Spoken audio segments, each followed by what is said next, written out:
Alors, bonjour à tous, j'espère que vous me recevez. Faites-moi un petit signe si vous recevez. Nous allons commencer dans quelques minutes.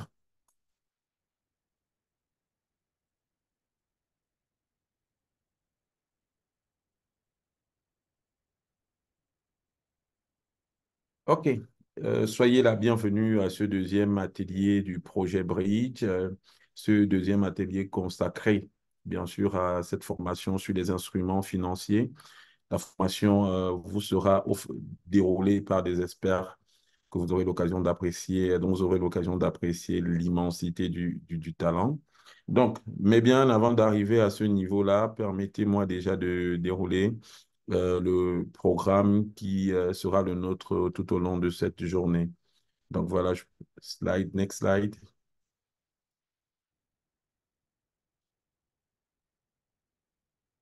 Comme vous pouvez donc le constater, en termes de programme, nous avons donc aujourd'hui conceptualisation de son projet, le rôle de la note de concept. Nous aborderons par la suite financer son projet, les différents instruments de financement et suivra ainsi un focus sur quelques expériences internationales et viendra à la fin avec mobiliser et diversifier ses ressources. Les différents intervenants seront bien sûr, mais seront bien sûr déjà avec nous ici et nous allons donc sans aucun doute commencer dans quelques instants avec la toute première personne. Mélissa, je crois qu'il s'agit de toi.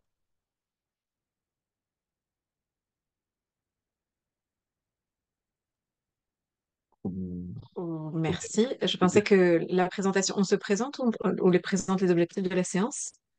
Déjà, on présente des objectifs de la séance. Je crois que après l'agenda, c'est les objectifs de la séance que vous pouvez déjà apercevoir sur votre petit écran.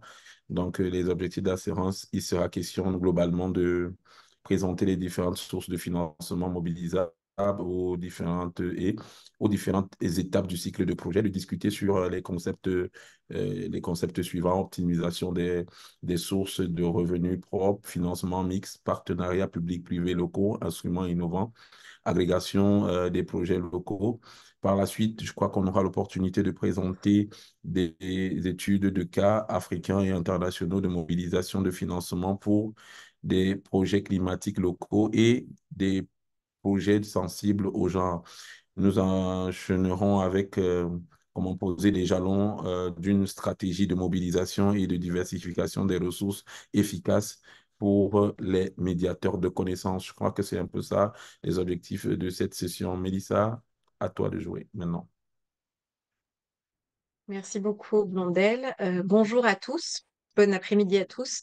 Je voudrais déjà demander à chacun d'entre vous de renommer, parce que j'ai partagé mon lien de connexion. Il semblerait que certains d'entre vous aient gardé mon nom. Donc, si vous voulez renommer et vous renommer, il suffit de cliquer sur les trois boutons en bas à droite de votre écran et normalement, ou même de cliquer simplement sur votre nom. Il y a un onglet, il y a un petit onglet renommer et vous pouvez indiquer votre nom et votre prénom pour qu'on puisse savoir qui prend la parole. Donc, on va aller à la slide suivante, s'il te plaît. Donc, déjà, c'est la deuxième fois que je vous rencontre en ligne. Donc, je suis Mélissa Kerim. Je travaille sur le projet Bridge en tant qu'experte sur les questions de financement, de préparation de projets et de financement de projets locaux et de projets climatiques. Donc, nous avions présenté lors de la dernière session le cheminement qui va nous mener pendant les prochains mois jusqu'à l'obtention du certificat de participation aux sessions de formation. Donc, il y a quatre séances en ligne qui sont prévues. La première séance de formation a eu lieu il y a 3 semaines déjà sur la préparation de projets climatiques de façon générale. Aujourd'hui, nous allons nous focaliser sur les instruments de financement qui sont disponibles pour vous en tant que médiateur de connaissances, mais aussi disponibles aux collectivités locales pour financer des projets climatiques locaux. Nous aurons une troisième session sur la décentralisation du financement pour l'adaptation au changement climatique. Donc, cette session sera portera précisément sur la finance climat. Aujourd'hui, on verra les instruments de financement de façon plus générale. Et la dernière séance portera principalement sur l'adaptation inclusive, donc sur comment lier les questions d'adaptation et de genre dans dans la préparation et dans le financement de vos projets. Tout ça nous mènera à l'atelier en personne qui sera organisé à Yaoundé fin août, début septembre. La date sera décidée bientôt. Et toutes ces séances mises bout à bout devraient vous donner les connaissances théoriques, mais aussi des outils pratiques pour renforcer votre stratégie de diversification des ressources financières et de préparation de projets qui soient alignés ou compatibles, disons, avec les objectifs et les critères des bailleurs, des partenaires techniques et financiers, disons. Voilà. À la slide suivante. Donc, avant de rentrer dans le vif du sujet, nous avons bien noté les préoccupations et les questions soulevées par certains d'entre vous sur le groupe WhatsApp, par le biais du formulaire d'évaluation, mais aussi pendant la session dernière dans le chat. Donc, nous les avons évidemment analysées et tenté d'y répondre. Je vais redonner la parole tout de suite à Lucie Blondel pour expliquer la question de la connexion en ligne.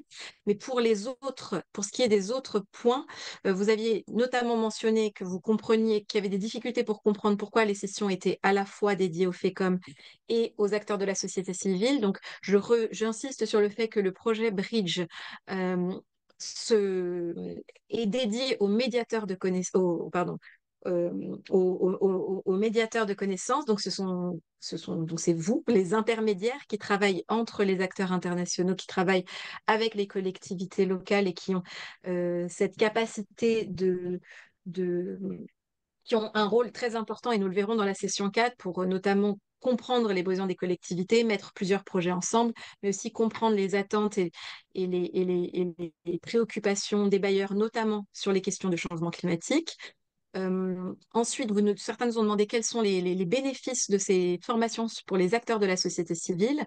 Alors, ces formations sur la préparation de projets et sur le financement climatique vous serviront pour interagir avec les partenaires techniques et financiers, vous serviront pour mieux comprendre leurs objectifs et les programmes sur lesquels ils travaillent actuellement. Et ça, ce sera présenté grâce à la cartographie que Nicolas est en train de réaliser.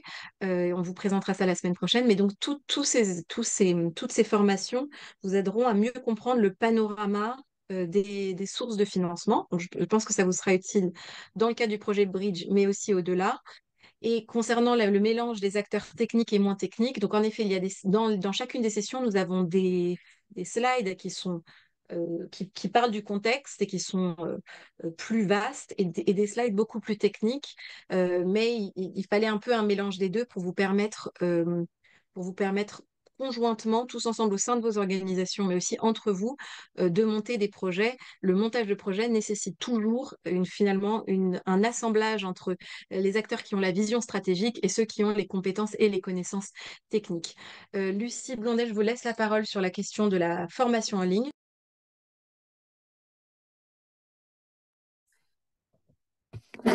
Ça. Donc, rapidement, on sait que vous avez certaines difficultés à vous inscrire sur la formation en ligne de la COMSA, de la Convention des maires pour l'Afrique subsaharienne. Et on est désolé pour ces problèmes techniques. Ça vient du site Internet. Donc, on a des experts qui sont en train de le réparer. En attendant, ce qu'on est en train de faire, c'est d'inscrire manuellement chaque participant. Donc, si vous n'avez toujours pas reçu le email, ça devrait arriver dans les jours qui suivent. Blondel est en train de s'en occuper. Et on espère régler ça dans les prochains jours. Merci beaucoup. Merci Lucie. Donc j'espère que nous avons répondu à vos questions. Si vous avez d'autres questions, d'autres préoccupations, n'hésitez pas à utiliser le chat, s'il vous plaît. Là, vous avez déjà la possibilité de nous envoyer des messages. Les groupes WhatsApp servent à ça aussi. Et puis vous avez le formulaire à la fin de chacune des sessions, du formulaire d'évaluation qui vous permet de faire remonter vos questions et vos préoccupations. Slide suivante, s'il te plaît. Merci. Donc sur le contenu de la session précédente, donc qui a lieu il y a 3 semaines, nous avons vu 3 questions principales. La première, nous avons parlé des différentes étapes de la préparation de projet, de l'étape de ce que les anglophones appellent ideation, donc l'étape d'émergence de l'idée, et donc qui est associée en général avec l'étape de planification, notamment la planification climatique lorsqu'il s'agit de projets climatiques comme dans le cas du projet Bridge, qui est ensuite suivi de l'étape de préfaisabilité pendant laquelle les premières dimensions techniques et financières sont évaluées, mais de façon assez superficielle pour identifier la solution technique la plus adaptée pour répondre aux objectifs qui ont été fixés dans le plan. Ensuite, l'étude de faisabilité, pendant laquelle une étude de faisabilité plus complète est réalisée, avec une analyse technique et budgétaire plus poussée, une budgétisation en général quasi aboutie et une planification de long terme. Ensuite, la phase de structuration, l'obtention des autorisations avec les différents partenaires en fonction du statut juridique ou en tout cas oui, de l'organisation juridique de votre projet, donc, et la signature des contrats avec les prestataires, avec le secteur privé lorsque c'est un partenariat public-privé, et enfin la mise en œuvre concrète de vos projets. Donc ça, c'était les différentes étapes qu'on a longuement détaillées. Vous pouvez avoir accès aux cours sur la plateforme en ligne. Quand vous pourrez tous y avoir accès, vous pourrez revoir le cours et les livrables qui vous ont été partagés pendant cette session. La slide suivante montre que nous avons aussi abordé le rôle des facilités de préparation de projet, ou PPF, qui interviennent aux différentes étapes du cycle de projet et qui vous apportent des soutiens soit techniques, soit financiers, donc qui prennent la forme souvent d'organisation ou alors de programmes qui vous accompagnent à développer des projets solides qui sont ensuite suffisamment robustes pour passer les différentes étapes de la préparation, du montage et de la mise en œuvre du projet. Slide suivante. Et ensuite, nous avons terminé cette formation sur la nécessité de prioriser ou de hiérarchiser, d'organiser vos idées de projet. Donc, parce que la plupart des plans que nous recevons, ou même des discussions initiales que nous avons eues avec certains d'entre vous, vous avez un certain nombre de projets climatiques qui émergent à la suite de la planification ou même au moment du brainstorming. Et il est important ensuite d'impliquer les bonnes compétences, les acteurs avec les bonnes compétences techniques, donc par exemple l'équipe financière, l'équipe climat, ensemble pour déterminer les projets qui vous semblent prioritaires, aussi en lien avec les objectifs politiques prioritaires, et ensuite de shortlister ou en tout cas de sélectionner les projets qui ont le plus fort potentiel et qui sont prioritaires du point de vue de votre structure.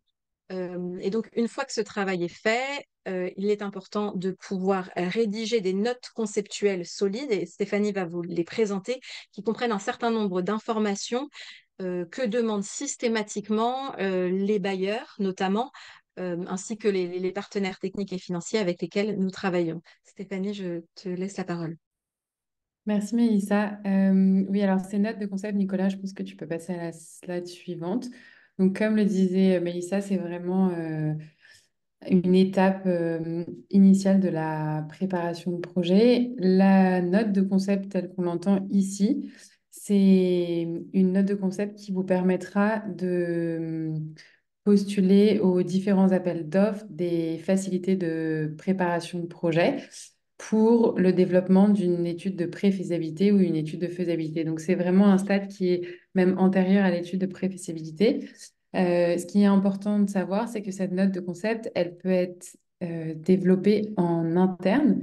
Donc, en tout cas, telle qu'on la voit et telle qu'on la décrit ici, c'est une note de concept qui peut être développée par les départements de votre ville ou de votre municipalité, de votre collectivité.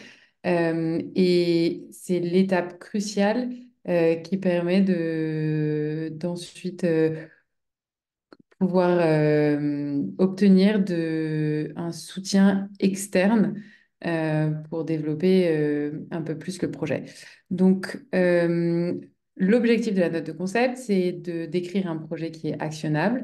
Elle permet donc de consolider et de simplifier les visions des différentes parties prenantes, sachant que le projet peut être transverse à différents départements ou même avoir au sein d'un même département différentes personnes impliquées. Donc, elle permet vraiment de mettre sur le papier la vision du projet et donc de la consolider. Elle oriente aussi les partenaires et les décideurs vers une compréhension partagée du projet.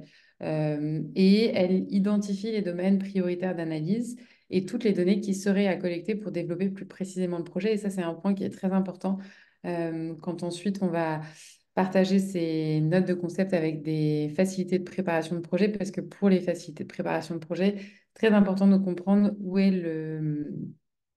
le gap qui existe encore entre les informations qu'on a en interne au sein de la collectivité et ce qu'il va falloir étudier pour s'assurer de l'impact et de la viabilité du projet et de développer un peu plus. Le rendu de cette note de concept, donc c'est comme une carte d'identité du projet, vraiment une première version de la carte d'identité du projet avec toutes les informations possibles, mais sans recherche supplémentaire et sans études supplémentaires qu'on peut partager donc avec les partenaires potentiels, comme je disais, les facilités de préparation de projet. Et elle est essentielle pour évaluer l'alignement entre le projet et leurs objectifs et leurs critères. Elle capture l'essence d'un projet. Elle va aussi capturer le potentiel du projet, la justification du projet, ses objectifs, les résultats qui sont attendus et l'impact. Et elle fournit une idée générale du budget et du modèle économique. En général, pas un modèle de financement, mais au moins un modèle économique. Donc, quels seront les coûts d'investissement et ensuite les coûts d'opération et les revenus potentiels ou du projet. Nicolas, tu peux passer à la prochaine slide. Alors, quels sont les éléments indispensables? Qu'est-ce qu'on veut trouver dans une note de concept? On veut pouvoir comprendre la nécessité de mise en œuvre du projet. Donc, il faut vraiment réussir à démontrer quel est le problème qui est adressé et comment on l'adresse. Et justifier aussi de l'approche qui est choisie. Si on sélectionne par exemple une technologie spécifiquement, pourquoi est-ce qu'on a choisi cette technologie spécifiquement? Ensuite, deuxième point, il faut pouvoir prouver la volonté de mise en œuvre du projet. Et ça, c'est la volonté interne à la collectivité de la mise en œuvre du projet. Donc, il faut partager tous les potentiels documents de planification, qu'ils soient au niveau national ou au niveau local, euh, dans lequel les enjeux ou le projet est cité. Ça peut être le projet en tant que tel, mais ça peut être aussi les enjeux plus largement. Il faut clarifier s'il y a un budget ou en tout cas des ressources humaines qui pourraient être allouées au projet. Euh, Si par exemple on a un projet pour lequel on ne peut pas allouer un budget à l'investissement initial, mais qu'on peut allouer des ressources humaines à l'exploitation ou à l'entretien, c'est important de le notifier parce que ça donc prouve la volonté de mise en œuvre du projet.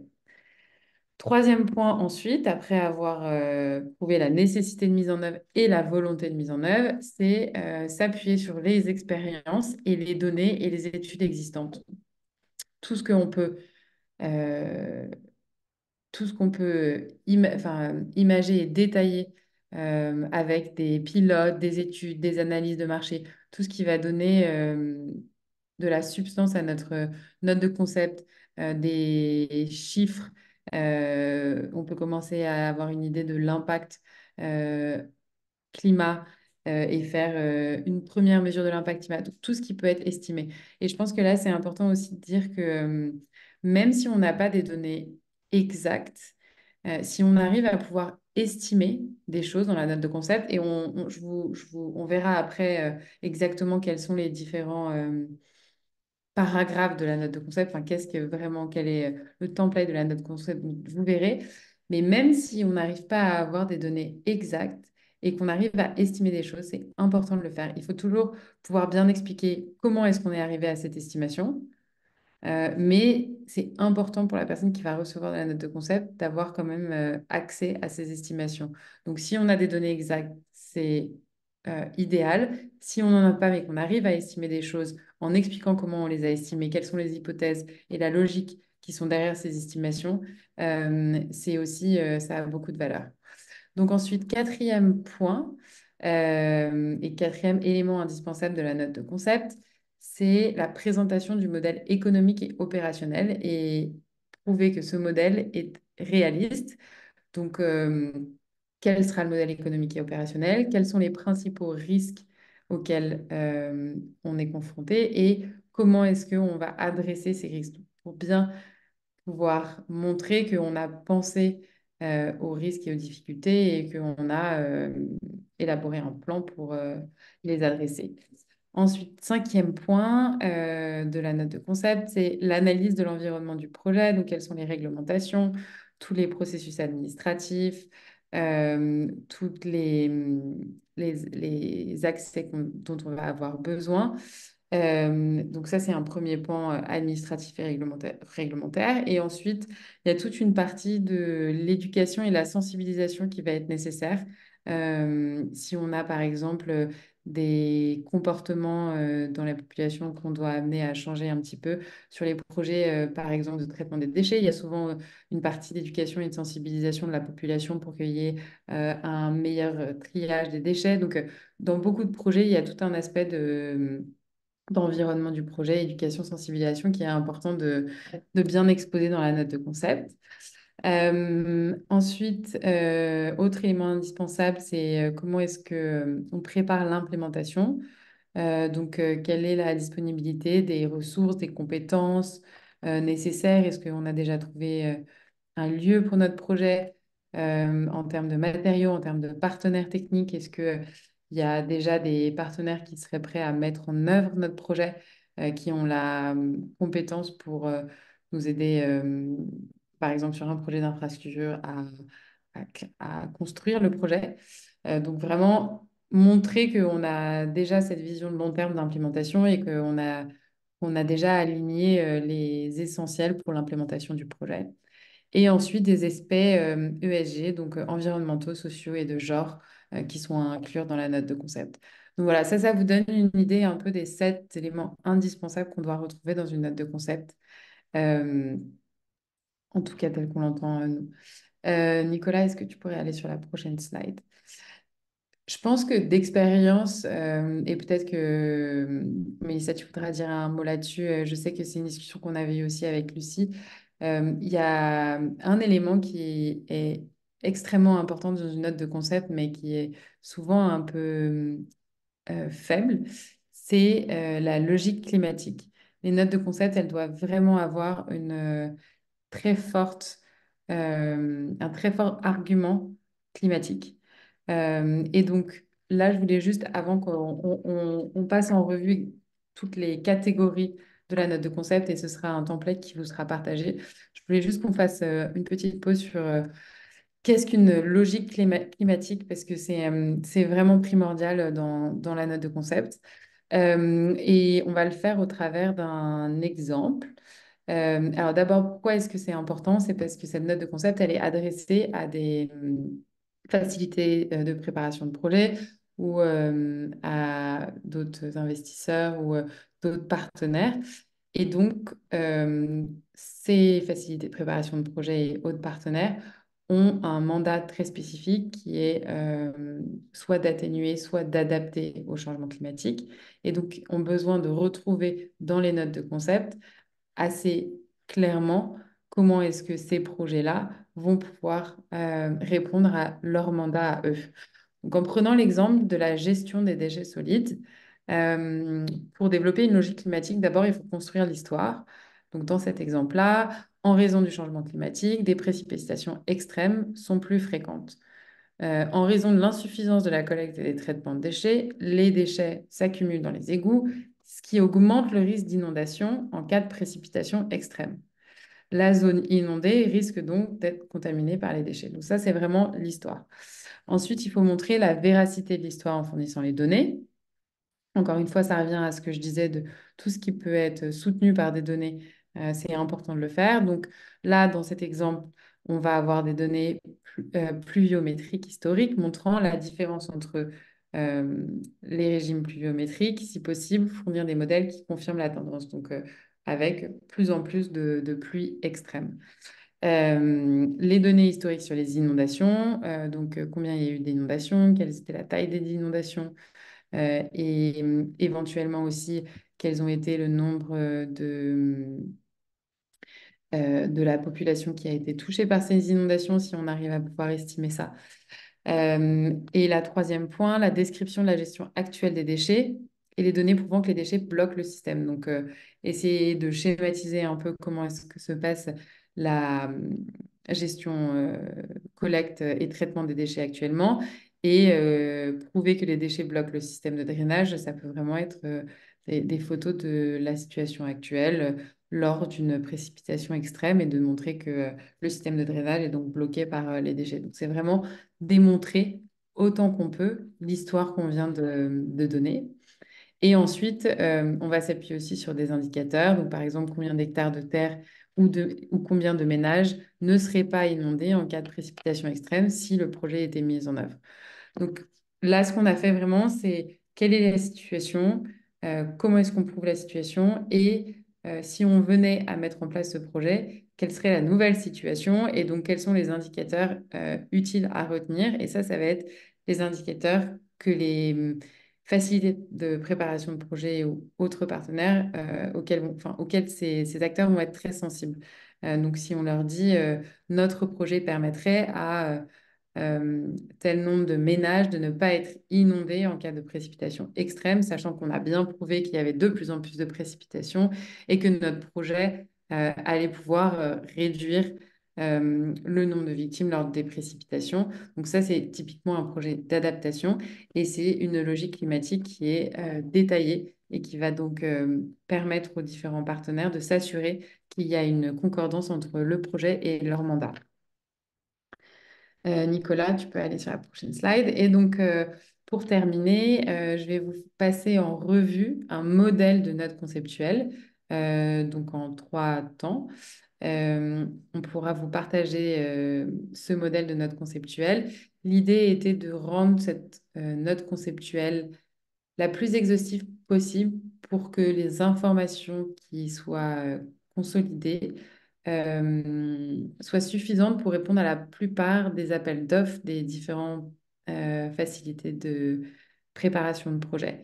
Donc l'idée, c'est qu'une fois qu'on a rempli cette note de concept, cette note conceptuelle, donc soit au sein d'un département, soit au travers des différents départements, qu'on a donc consolidé un peu la vision du projet, qu'on a pu intégrer toutes les informations tangibles qu'on avait, concrètes, les données, etc., les mesures, qu'on est tout au même endroit et qu'ensuite ce soit vraiment la base de travail pour répondre aux différents appels d'offres ou pour même envoyer aux différents potentiels partenaires. Donc, on commence par le nom du projet, la localisation évidemment. Le responsable du projet, donc c'est le nom de l'organisation ou des organisations de développement ou à l'origine du projet. S'il est entrepris par un consortium, ça peut être le département au sein de votre localité, par exemple. Ensuite, des informations de contact qui sont importantes, le nom et les coordonnées d'au moins 2 personnes clés impliquées dans la proposition. Ensuite, on passe à la description du projet. Donc là, il faut décrire brièvement soit l'infrastructure, soit le service qui doit être fourni par le projet. Euh, L'emplacement potentiellement, la portée, la structure du projet et les principales parties prenantes. C'est juste un résumé vraiment de ce qui va venir plus loin. Mais c'est une première description du projet en quelques phrases. Ensuite, quelle est la phase du projet? Donc, a priori, là, on en est à la phase de note conceptuelle. Euh, mais on peut aussi utiliser ce modèle pour un projet qui a déjà son étude de faisabilité, mais juste utiliser ce modèle pour avoir une version très concise de ce qui est dans la note de faisabilité, auquel cas la phase serait faisabilité. Dans ce cas précis d'utilisation, donc on est à la phase d'idée note conceptuelle. Ensuite, quelle est la justification et l'objectif du projet? Donc ça revient aux 2 éléments indispensables, enfin à 2 des 7 éléments indispensables que je présentais tout à l'heure. Donc là, on décrit l'objectif et la nécessité du projet. Donc, est-ce que c'est un projet d'atténuation du changement climatique ou d'adaptation au changement climatique? Pourquoi il doit être mis en œuvre? Et le cas échéant, quel est le plan de développement à l'origine du projet? On partage toutes les études potentielles réalisées, les données. On explique les avantages de la solution choisie par rapport aux objectifs d'atténuation ou d'adaptation, comment le projet serait innovant, transformateur, comment il a un impact sur la réalisation des objectifs souhaités. On décrit aussi les avantages socio-économiques ou environnementaux attendus du projet qui ne sont pas le cœur atténuation ou adaptation, mais qui sont des avantages externes du projet. et on partage encore une fois toutes les études réalisées et les données collectées.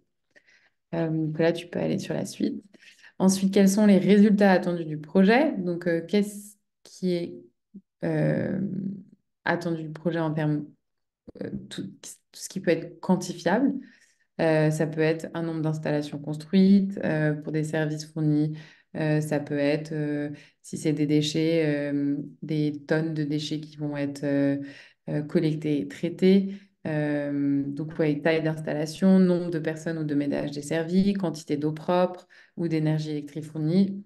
C'est vraiment de façon quantifiée quel est le résultat du projet pour donner une idée de la taille et de l'envergure du projet à la personne qui recevra la note conceptuelle. Ensuite, quel est l'impact du projet? Donc là, on a déjà appris à identifier les domaines d'impact pertinents. Et donc, ça peut vous guider pour vraiment sélectionner les domaines d'impact qui sont pertinents pour votre projet. Ensuite, on a une partie d'estimation de l'impact quantifié. Donc là, vraiment, si c'est un projet d'atténuation, c'est un montant de CO2 qui n'est pas émis sur la durée de vie du projet.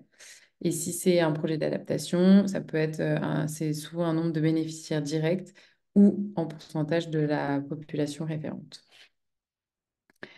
Ensuite, les co-bénéfices du projet, donc c'est ce dont on parlait tout à l'heure, donc les co-bénéfices d'éducation, de développement économique local, de sécurité, les bénéfices sur les communautés, la culture, l'égalité. Il y a vraiment tout un panel de potentiels co-bénéfices au projet qui sont importants de noter.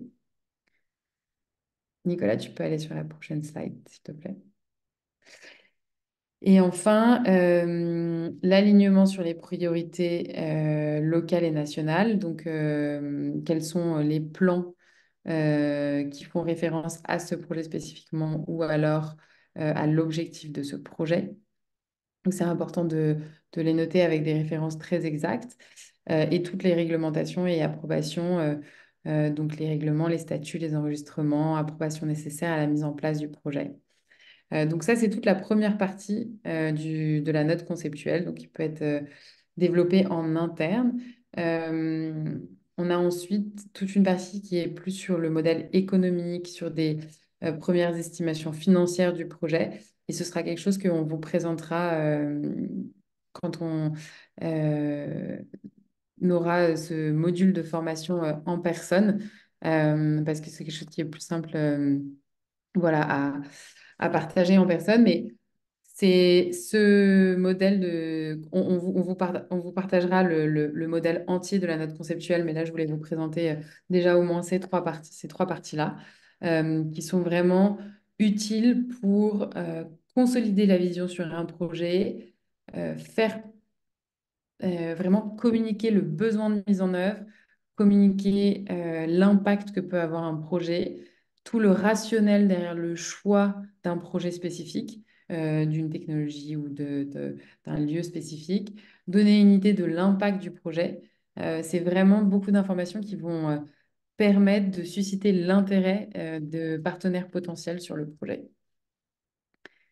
Voilà. Mélissa, je vais te redonner la parole. Je ne sais pas si... Ouais. Ah, Nicolas, je crois que tu partages plus. Merci. N'hésitez pas si vous avez des questions dans le chat que je vais regarder maintenant. Mélissa, je ne sais pas si tu as des commentaires là-dessus particulièrement ou si tu veux passer à la suite. Merci. Merci Stéphanie. Je vois peu de commentaires dans le chat pour le moment. Et de toute façon, je pense que cette session prendra un peu forme et vie quand on aura partagé les documents Word à la suite de la session pour que vous ayez le modèle des notes conceptuelles qui a été développé par ICLEI et qui reprend les exigences et les critères des différents facilités de préparation de projet et des partenaires techniques et financiers. Donc ça vous permettra de remplir progressivement ces notes conceptuelles. Et nous, quand on se verra en personne, donc en août-septembre, on travaillera spécifiquement sur certains projets qu'on aura priorisés ensemble sur la base des méthodologies de hiérarchisation des projets dont nous avons parlé lors de la session précédente. Donc là, ne vous endormez pas, on va évidemment vous demander de contribuer et de participer à cette session qui se focalise sur les instruments financiers disponibles pour financer les projets climatiques locaux au Cameroun, notamment.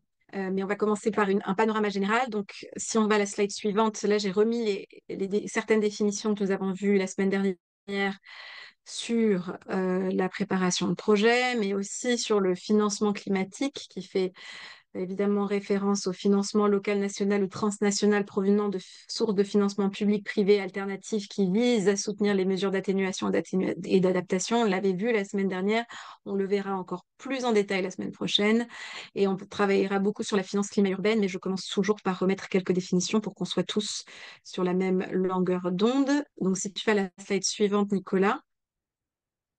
Donc sur cette slide, il va falloir appuyer à plusieurs reprises, Nicolas, sont regroupés l'ensemble des ressources et instruments financiers. Il faut que tu cliques, je pense qu'ils vont apparaître, c'est une slide dynamique. Sont regroupés l'ensemble des ressources et instruments financiers auxquels peuvent traditionnellement prétendre les collectivités locales. Donc en premier lieu, en haut, vous avez les ressources propres des collectivités locales. Vous connaissez ça par cœur, notamment ceux qui travaillent avec les collectivités locales régulièrement, comme les acteurs du FECOM ou le CVUC. Donc, il y a les ressources propres des villes, découlant des impôts et taxes, des revenus provenant de la vente ou de la location. Ensuite, dans le deuxième ligne, vous avez dans la catégorie des financements publics, il existe les subventions et dotations de l'État, qui représentent la majorité des sources de financement dans la plupart des villes africaines. Et on va voir tout ça en détail pour le cas du Cameroun. Ensuite, il existe d'autres sources de financement reposant sur la dette, mais malheureusement, on va en parler, mais le cadre légal encadre très souvent fortement les possibilités pour les collectivités locales d'avoir recours à de la dette, qu'elle soit concessionnelle ou commerciale, et ensuite les instruments de la finance privée qui peuvent prendre diverses formes. On va en parler de véhicules d'investissement privés ou encore de partenariats publics privés et autres. Si on va à la slide suivante, cette slide montre aussi que, donc là je vous ai présenté dans la slide présente les instruments, ça va être le cœur de notre discussion d'aujourd'hui. Et ces instruments sont proposés par une multitude d'acteurs qui sont à la soit publics, soit privés. Les acteurs privés, en général, ont plus tendance à proposer, évidemment, des instruments de financement liés à la dette, donc qui vont nécessiter un remboursement. Et les acteurs publics, à différents niveaux, que ce soit local, national, international, proposent régulièrement des subventions. C'est aussi le cas des fondations et des organisations philanthropiques. Donc cette rosace vous donne un peu vous donne un peu un panorama des acteurs qui opèrent dans le domaine du financement du développement durable. Et la semaine prochaine, nous présenterons une cartographie spécifique pour le Cameroun avec les acteurs opérant dans le contexte camerounais sur les questions d'adaptation sensible au genre et que vous pourrez ensuite, ça sera un écosystème que vous pourrez naviguer et des acteurs que vous pourrez contacter directement sur la base de cette cartographie. À la slide suivante. Alors, un des vrais freins observés dans notre travail en Afrique, c'est de voir que finalement, les acteurs locaux, mais aussi les médiateurs de connaissances que vous êtes, ne mobilisent qu'une toute petite partie des instruments de financement qui sont à leur disposition, soit par manque de connaissance des opportunités de financement. Donc ça, justement, la cartographie vise à vous vise à permettre de dresser un panorama exhaustif des opportunités existantes dans le contexte camerounais, mais aussi parfois par un manque de connaissances, de critères de sélection de certains partenaires. Donc là aussi, nous travaillons avec l'équipe à clarifier tout cela et vous aurez, lors de notre passage au Cameroun, normalement un livret qui détaillera les critères de sélection. Il y a aussi un coût d'entrée élevé pour démarcher de nouveaux partenaires. Donc parfois, les acteurs restent à travailler avec un seul partenaire. Or, il y en a de multiples qui sont parfois plus adaptés à la nature ou à l'étape d'avancement de votre projet. Et puis, voilà, donc cette slide vous montre qu'il est intéressant de se poser des questions successives pour envisager l'ensemble des opportunités qui vous sont offertes. Donc, à gauche, en haut à gauche, c'est quelles sont les opportunités les plus évidentes, les opportunités basiques. Donc là, en l'occurrence, dans cette catégorie entre les subventions d'État, certaines subventions d'acteurs internationaux qui sont facilement accessibles, les taxes locales. Ensuite, quels sont les financements qui peuvent être accordés par le biais du secteur privé, sachant qu'évidemment, euh, ces opportunités sont régulées par le cadre légal et réglementaire et qu'elles ne sont pas toujours aussi simples. On va avoir un temps d'échange pour en discuter. Ensuite, en bas à gauche, quelles sont les sources complémentaires du secteur public. Donc, est-ce qu'il existe des fonds spécifiques auxquels vous pourriez prétendre pour certains de vos projets, des mécanismes d'agrégation, de pooling? Je vais revenir, comment faire en sorte que plusieurs acteurs et notamment plusieurs collectivités travaillent ensemble pour obtenir des financements à échelle, parce que souvent les projets d'une collectivité individuelle sont trop petits et l'impact est trop faible pour convaincre les DFIs ou les banques de développement. Voilà. Et ensuite, seulement se poser la question des organisations internationales qui sont aussi des acteurs tout à fait pertinents, mais qui viennent souvent en complément d'autres types d'opportunités. Slide suivante. Je laisse l'équipe répondre aux questions qui commencent à se déployer dans le chat et les mettre en réponse générique pour que tout le monde puisse voir les réponses. Sur cette slide, je montre que, en effet, il existe une diversité d'instruments, mais les villes africaines, en général, dépendent largement sont très dépendantes des subventions et provenant de l'État et des transferts intergouvernementaux. Donc, c'est-à-dire que là, je vous ai donné 3 exemples, le Mali à gauche, le Ghana au milieu et le Maroc à droite. Et vous pouvez voir que les subventions, donc c'est ce qui est indiqué en vert, sont très élevées, notamment pour le Mali et le Ghana, et un petit peu moins élevées pour le Maroc, parce que les collectivités locales ont la capacité de générer leurs propres ressources, et notamment par le biais des taxes, ce qui permet de rééquilibrer un petit peu les ressources des collectivités locales. Donc, c'est une étude qui a été réalisée par l'OCDE. D'ailleurs, je vais vous partager le lien dans le chat parce qu'il s'agit d'une base de données qui a été créée par l'OCDE, qui s'appelle le World Observatory on Subnational Government Finance Initiative. Donc, ils ont une base de données et avec des informations par pays. Et donc, vous retrouverez des informations notamment sur le Cameroun. Je ne sais pas si Stéphanie, si tu peux partager le lien. Donc, voilà. Donc, si on passe à la slide suivante.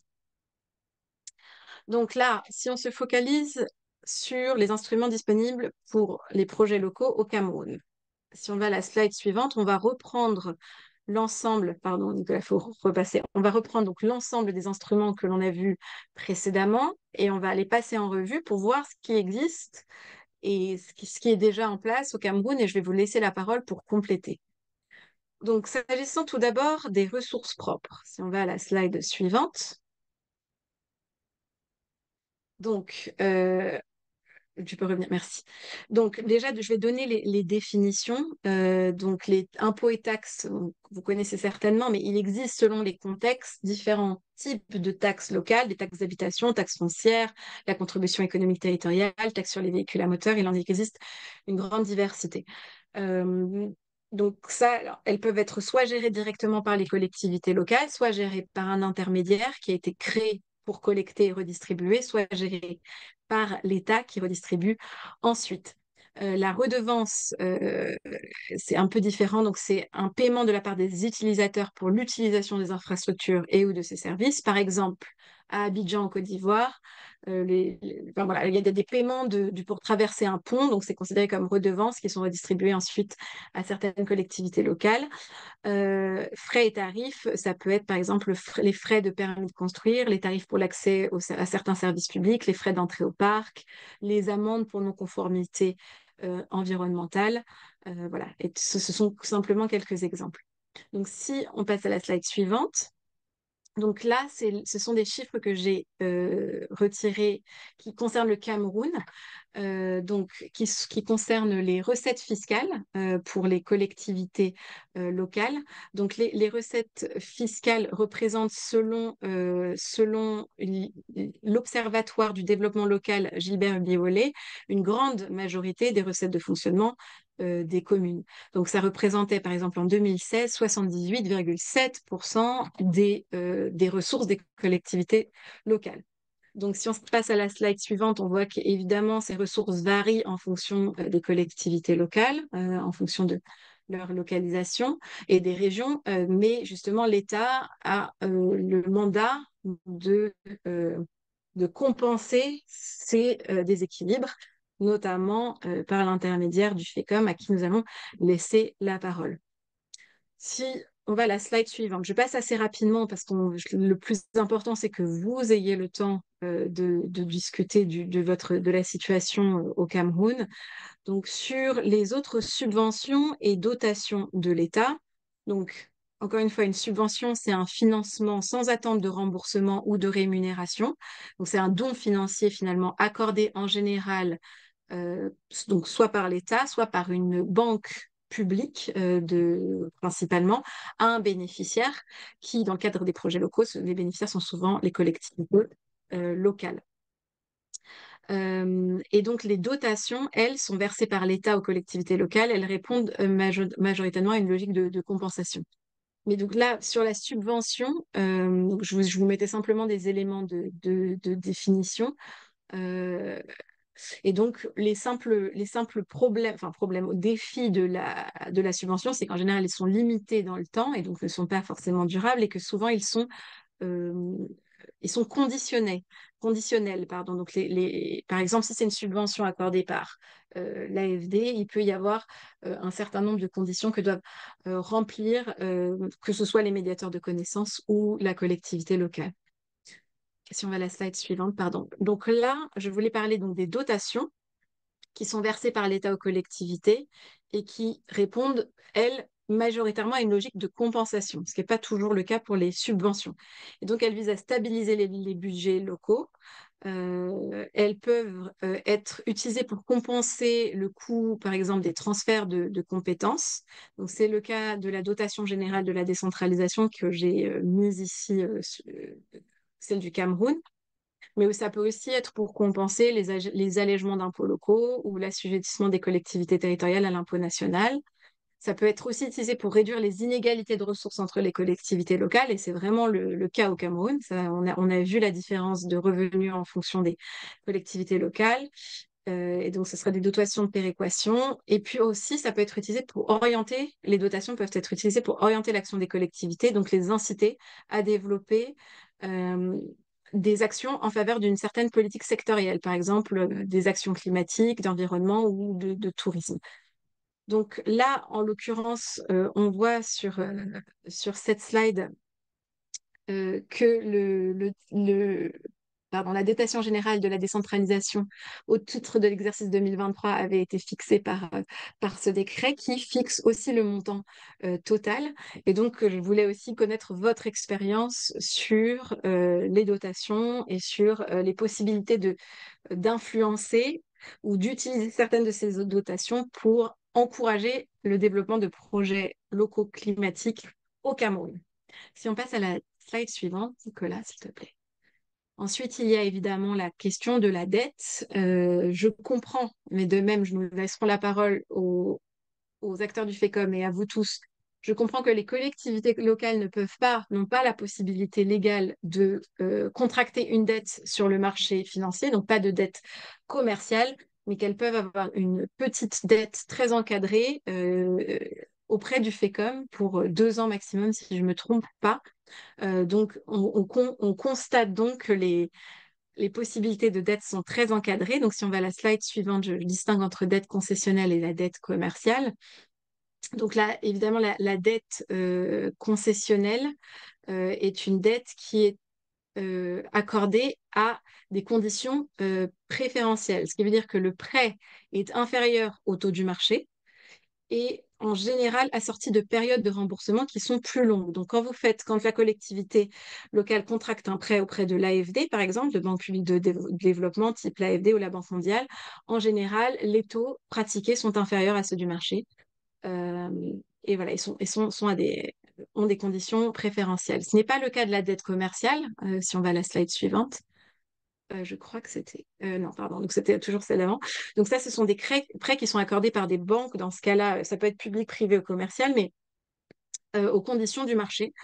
Et donc là, en général, évidemment, c'est un peu plus encadré puisque la dette des collectivités locales, en fait, finalement, c'est la dette, ça rentre dans la dette étatique générale. Donc l'État a vocation à, évidemment, les contrôler.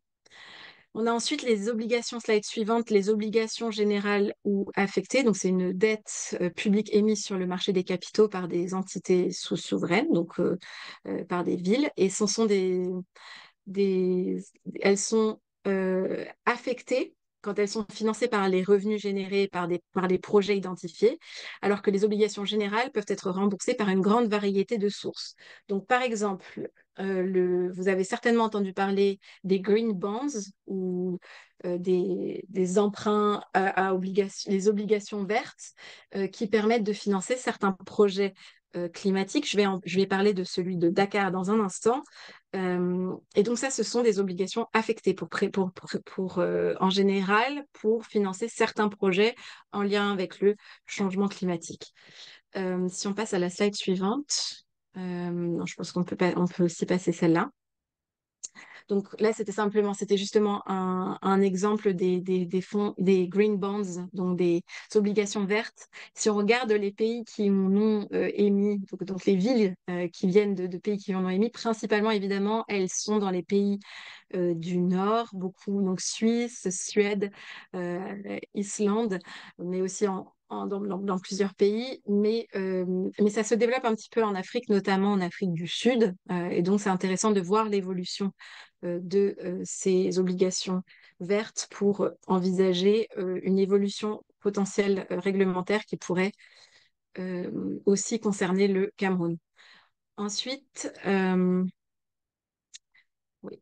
Et donc là, sur les financements, les instruments de la finance privée, donc je vais faire un focus sur les PPP, donc les partenariats publics-privés, sur le crowdfunding et sur l'intermédiation publique. Donc si on va sur la slide suivante, donc les partenariats public-privé, il n'y a pas une seule définition, mais en effet, ça recouvre l'ensemble des partenariats entre des entités privées et des autorités municipales pour la fourniture de services d'infrastructure. Le secteur privé s'engage à long terme et prend des risques importants pour le projet. Et la collectivité locale bénéficie de certains avantages, mais doit aussi gérer toute la partie contractuelle et toute la partie gestion des risques qui est en général technique et difficile pour les collectivités locales de petite taille. Si on va à la slide suivante, je ne sais pas s'il y avait... Non, si tu reviens à la slide d'avant, pardon. Je vais juste revenir sur celle d'avant. Pour simplement vous dire qu'il y a aussi d'autres modalités. Donc, il y a la privatisation complète d'un actif d'infrastructure, soit par la vente d'une infrastructure à un acteur privé, soit vous concédez, soit la collectivité locale concède la conception, la construction, l'exploitation d'une infrastructure locale à un acteur privé. Il y a aussi le financement participatif, dont vous avez certainement entendu parler, le crowdfunding, qui permet la contribution par des particuliers à un projet local qui présente un intérêt particulier par exemple, la diaspora. Il y a eu beaucoup de projets de crowdfunding au Sénégal. Je pense qu'il y en a certains qu'il y en a certainement certains au Cameroun. Et pendant le Covid, certaines municipalités, petites municipalités, ont utilisé les appels à la diaspora pour financer des infrastructures en lien avec la santé, par exemple. Donc, ce sont des modèles qui sont communs en Afrique. Euh, voilà. Donc là, j'aimerais maintenant que l'on passe aux questions et réponses. Donc, si Lucie peut partager dans le chat le, le lien vers les questions qui vous sont posées. Si tu vas à la slide d'après, il y a aussi la possibilité de scanner le QR code qui se trouve sur votre écran.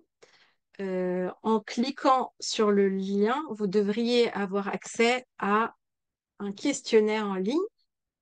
Donc, j'attends que chacun puisse se connecter et je vais moi aussi le lancer de mon côté.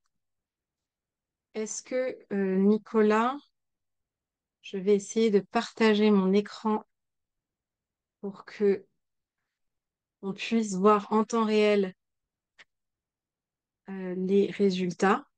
Donc, je vous laisse chacun cliquer euh, sur le lien qui est dans le chat. Alors, je vois qu'il y a c'est déjà une réponse. Donc, au Cameroun, j'ai été limitée dans la question, donc je ne pouvais pas préciser. Au Cameroun, quels sont, selon vous, les instruments les plus utilisés pour financer les projets locaux? Est-ce que ce sont les impôts et taxes à l'échelle locale? Est-ce que ce sont les subventions de l'État? Est-ce que ce sont les subventions de la part de partenaires internationaux? Je vois qu'il y a aussi une main levée. Je vous laisserai modérer, Lucie. Est-ce que c'est la dette concessionnelle, la dette commerciale, les partenariats publics-privés ou l'intermédiation publique? Donc là, on voit que ça évolue. Beaucoup précise que les subventions de l'État. Je pense qu'on peut laisser la parole. Je ne sais pas, Lucie, si tu veux gérer qui prend. Oui, alors je sais que Qui peut- certaines mains étaient levées depuis longtemps, donc je ne sais pas si c'était pour des questions ou si c'était particulièrement pour cet exercice-là. Alors, on va donner la parole aux mains levées. Donc, on va commencer par José, Solange, Youn. Est-ce que vous voulez toujours intervenir ou c'était une main levée il y a longtemps?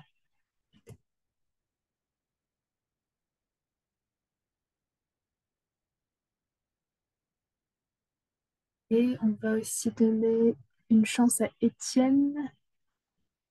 Il y avait la main levée également. Est-ce que vous voulez toujours poser une question?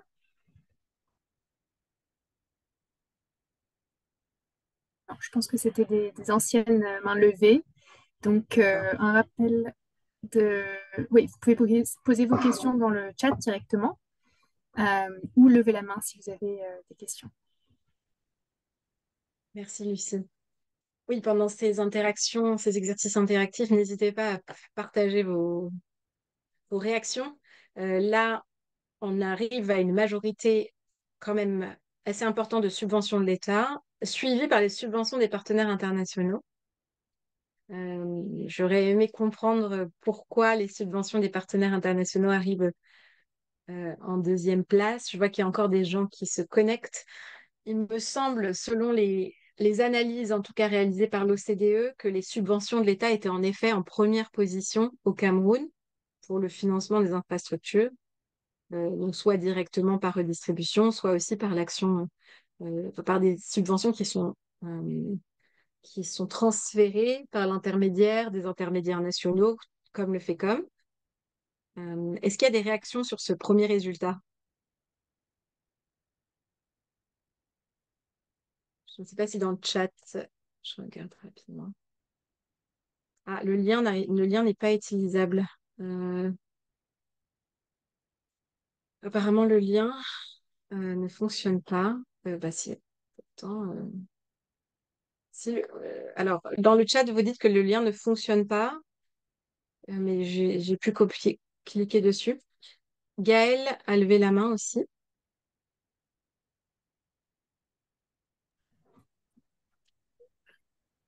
La Lucie, si tu parole peux. à Gaëlle.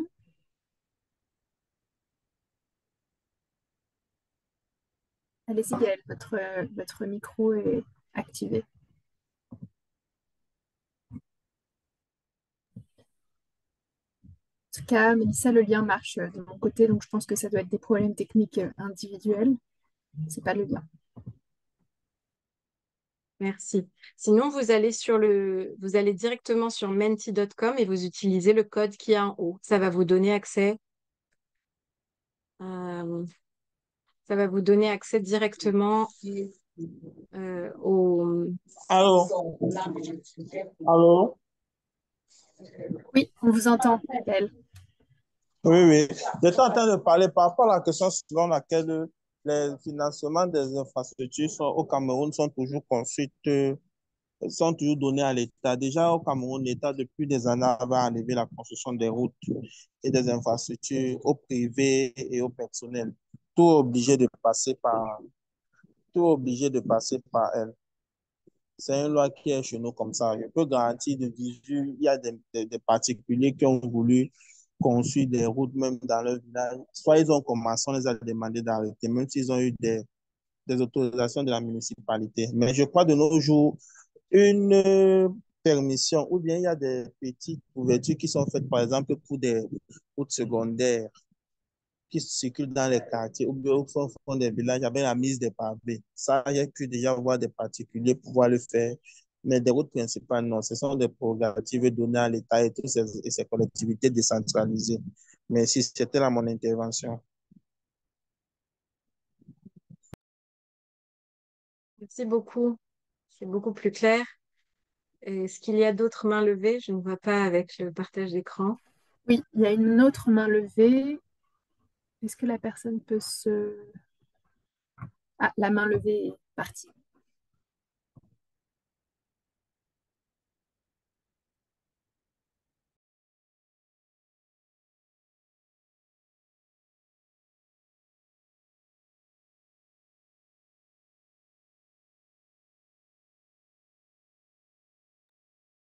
Je, je n'entends pas la question, donc si vous arrivez peut-être à le passer en mode panéliste.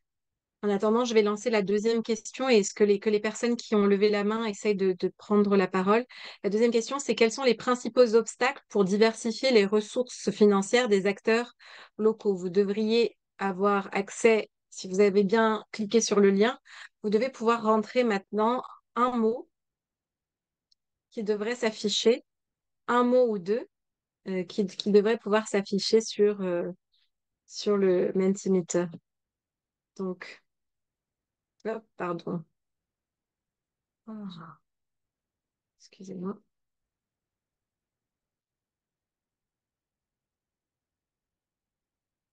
Je laisse Lucie essayer de rentrer un mot pour voir si ça fonctionne. Donc, la gouvernance comme principal obstacle. Très bien. Je vois qu'il n'y a qu'une seule personne connectée, donc je pense qu'il y a eu un problème avec le lien.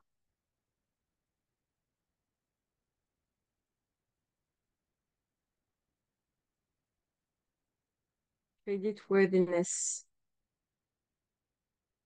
La gouvernance qui revient à plusieurs reprises. Donc, j'aimerais comprendre ce qui met la gouvernance, de quelle gouvernance il s'agit, à quel niveau. Est-ce que c'est au niveau national, au niveau local? Est-ce que c'est l'ensemble du système, puisque c'est revenu à plusieurs reprises.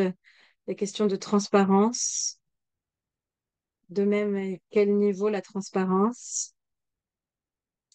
Creditworthiness, donc la question de la solvabilité et de la gestion des financements par les collectivités locales qui est en effet une dimension critique qui empêche un grand nombre de collectivités locales africaines de avoir accès aux ressources financières. Je disais en préparant cette session que seulement 16%, 16% des villes africaines ont obtenu un rating, donc ont été labellisés comme pouvant, comme étant suffisamment solvables pour obtenir des prêts de la part d'agences de notation internationales, ce qui est souvent un signal fort envoyé aux acteurs financiers privés.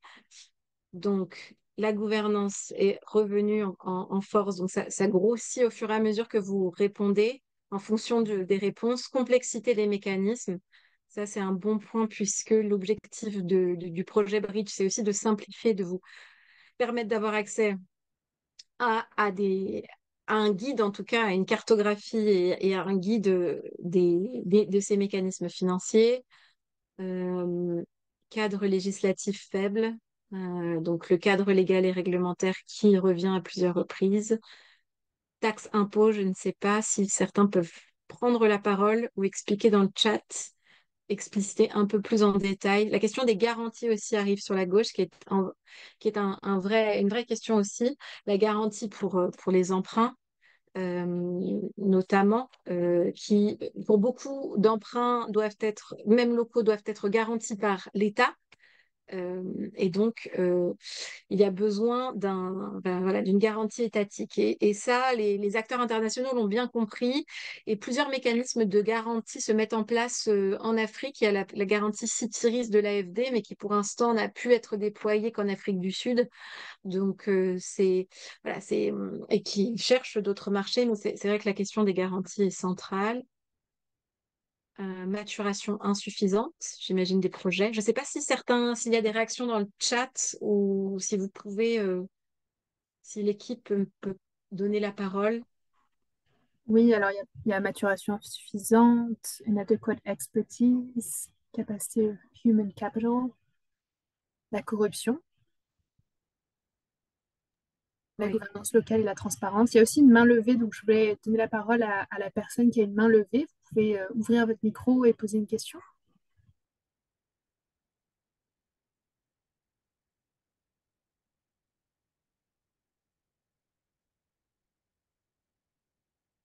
Ça n'a pas l'air de fonctionner. J'ai peur qu'il y ait un problème technique. N'hésitez pas, si vous pouvez reprendre la parole, n'hésitez pas à prendre la parole et à me couper la parole. Je vous donnerai la possibilité de vous exprimer.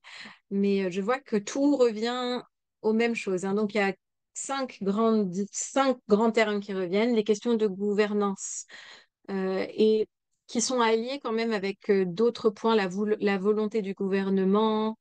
Qu'est-ce que je lis d'autre en lien avec cette question de gouvernance? Donc, il y a une question de gouvernance, une question de cadre légal et réglementaire. Donc, ça, c'est plutôt comment faire évoluer les lois qui encadrent l'accès au financement. Ça, c'est un sujet qu'il faut garder en tête et sur lequel il faut qu'on travaille ensemble pour permettre notamment aux intermédiaires, aux médiateurs de connaissances de, de jouer le maximum de leur potentiel, enfin d'avoir la possibilité de jouer leur rôle plein et entier. Euh, Ensuite, il y a les projets immatures, donc les questions de la maturation des projets. Ça, c'est un point qui est revenu souvent aussi. Donc ça, on espère aussi que les formations et les outils qui vous seront proposés dans le cadre de cette formation aideront. La question de l'expertise insuffisante, que l'on retrouve beaucoup, et la transparence qui est alliée avec la corruption. Donc, il y a On a une finalement cinq intervention. grands points. Oui, Bonsoir à tous. Alors, vous m'écoutez? Oui, on vous entend. Oui, je voudrais qu'on met un point sur la source de financement que je vais revenir dessus, parce que chez nous, on constate bien évidemment, comme vous l'avez énuméré, les instruments de financement sont les subventions et les dettes. Mais euh, pour l'aspect environnemental, les communes priorisent souvent les projets et elles se disent l'aspect environnemental n'est pas prioritaire. Surtout que euh, il y a la politique ici avec notamment les exécutifs ont tendance à vouloir présenter des projets infrastructurels, c'est-à-dire on pourra les juger au lendemain de leur mandat. Donc, les subventions et l'aspect environnemental est beaucoup plus pris en compte dans les subventions. Mais les subventions ne sont pas nombreuses. Elles ne sont pas nombreuses. Ce que nous on fait au FECOM, c'est quoi? C'est que dans des projets de type infrastructurel, nous imposons qu'il y ait la prise en compte de l'aspect environnemental. Donc, on s'endosse, on essaie de mettre ça, de tenir compte de tout ça dans la maturation. Raison pour laquelle le personnel du FECOM est formé de manière à pouvoir porter leur appréciation, parfois des modifications, si on peut dire ainsi, sur les demandes de financement. Donc, il y a vraiment un problème de subvention. Il y a vraiment un problème, c'est que l'instrument principal, ce sont les subventions. Les subventions de l'État qui, nous a dit, ne sont pas toujours fortes.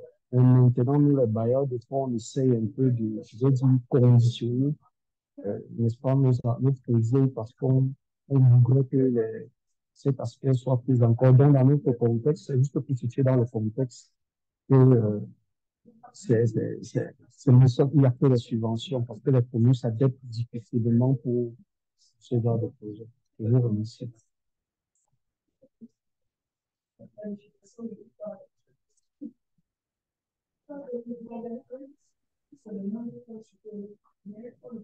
Merci beaucoup pour cette intervention. Je ne sais pas s'il y a une deuxième intervention. N'hésitez pas à parler encore plus fort il me manquait quelques mots là de votre intervention. Je ne sais pas s'il y en a une autre dans le.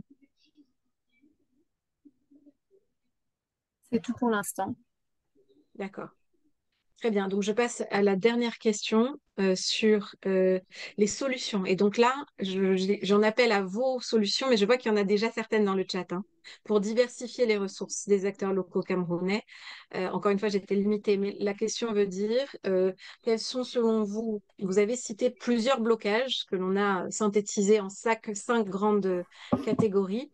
Quels sont selon vous, s'il y avait une action à prendre forte pour permettre de débloquer ou en tout cas de permettre aux collectivités locales et tous les acteurs qui travaillent avec elles, donc tous les médiateurs de connaissances, d'avoir accès à davantage de ressources. Quelles seraient-elles? Vous avez la possibilité, via le lien, de répondre, de faire une réponse rédigée assez longue. L'avantage de cette plateforme, c'est que nous récupérerons les solutions que vous avez proposées et on essaiera de réfléchir ensemble dans les prochaines séances à ce que le projet Bridge peut vous apporter pour pousser ou pour favoriser ces solutions. Je vois que Monsieur Et Yves, ouais, oui, pendant que les participants répondent, il y a deux mains levées. Donc, on a une personne qui a ouvert son micro. Est-ce que on n'a pas de nom pour ce participant? Est-ce que vous pouvez poser votre question?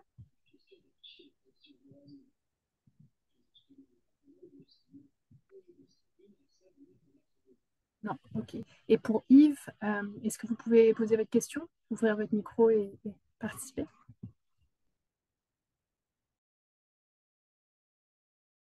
Oui, bonjour à tous. Bonjour. Voilà, je suis consultant dans le domaine environnemental.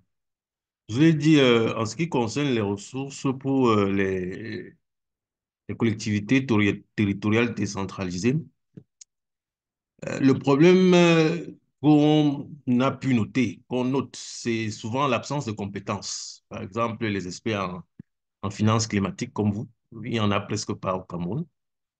Donc, ce qui fait que euh, les fonds disponibles ne sont pas vraiment, il n'y a pas vraiment de projets développés au niveau des collectivités territoriales décentralisées. Donc, le problème de renforcement des capacités est un problème central au Cameroun. Je prends l'exemple, par exemple, je prends l'exemple de la commune de Yaoundé ou la commune de Douala, où ce sont des privés qui ont initié des PPP, c'est-à-dire ils sont allés vers les communes pour des PPP dans le cadre de la construction des marchés. Vous voyez, l'agrandissement du marché Mokolo est un exemple. C'est-à-dire tous les nouveaux bâtiments que vous voyez au niveau du marché Mokolo, qui est le plus grand marché de l'Afrique centrale, sont des bâtiments construits par des privés, mais en collaboration, en partenariat avec la mairie de la ville. Et ça se retrouve également à Douala pour les marchés et pour les habitations sociales, hein, c'est-à-dire, mais ce sont des privés qui vont vers les communes. C'est-à-dire, il n'y a pas au niveau de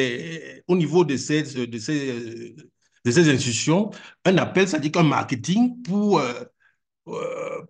comment dire, intéresser les potentiels financements. Vous voyez un peu. Donc, ce sont des privés qui, à tous les coups, qui vont vers les mairies, proposent leurs projets et, et, et comment dire, il y a beaucoup de temps qui se passe pour convaincre, parce que là, on ne comprend pas, on n'est pas formé là-dessus. Et puis, pour convaincre ces responsables, ça prend souvent beaucoup de temps.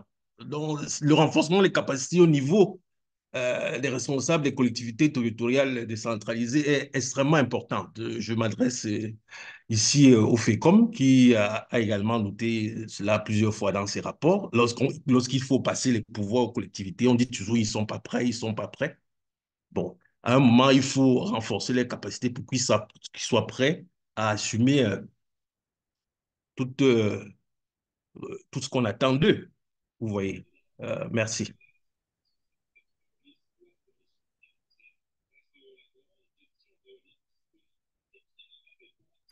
On a une autre intervention. Allô? Oui, on vous entend. Ok, merci. Merci beaucoup. Euh, je suis un peu désolé, n'est-ce pas, de mon prédécesseur de tout à l'heure, qui pense qu'il manque de compétences au Cameroun en matière de mise en œuvre, n'est-ce pas, de projets climat, environnemental. Vraiment, je suis un peu scandalisé de l'entendre. Vraiment. On ne saurait le dire. Moi, je pense plutôt que le problème est ailleurs. Ce n'est pas un problème de compétence, mais les goulots d'étranglement sont au niveau de la corruption. C'est que les gens ne se prêtent pas à des projets, tout simplement parce que ces autorités veulent leur part, comme on dit chez nous. Ils veulent d'abord voir clair dans le projet qu'est-ce qui leur reviendrait comme bakchiche, je ne sais pas comment appeler ça. Donc, c'est un problème de corruption, ce n'est pas un problème de compétence ou d'incompétence. Je ne pense pas. Je ne pense pas. Donc, voilà, il faut faire ce genre de clarification pour que les choses, quand même, on ne peut pas rabrouer le Cameroun jusqu'à ce niveau, non. Le Cameroun foisonne de talents, d'intellectuels, je ne sais pas moi, d'experts dans tous les domaines. Donc, moi, je suis Mangele Daniel, le secrétaire général de l'association dénommée Réseau africain pour l'éducation au développement durable. Nous faisons dans l'éducation au développement durable. Donc, les questions de climat, les questions d'environnement, toutes ces questions-là nous intéressent au premier plan. Voilà, je vous remercie.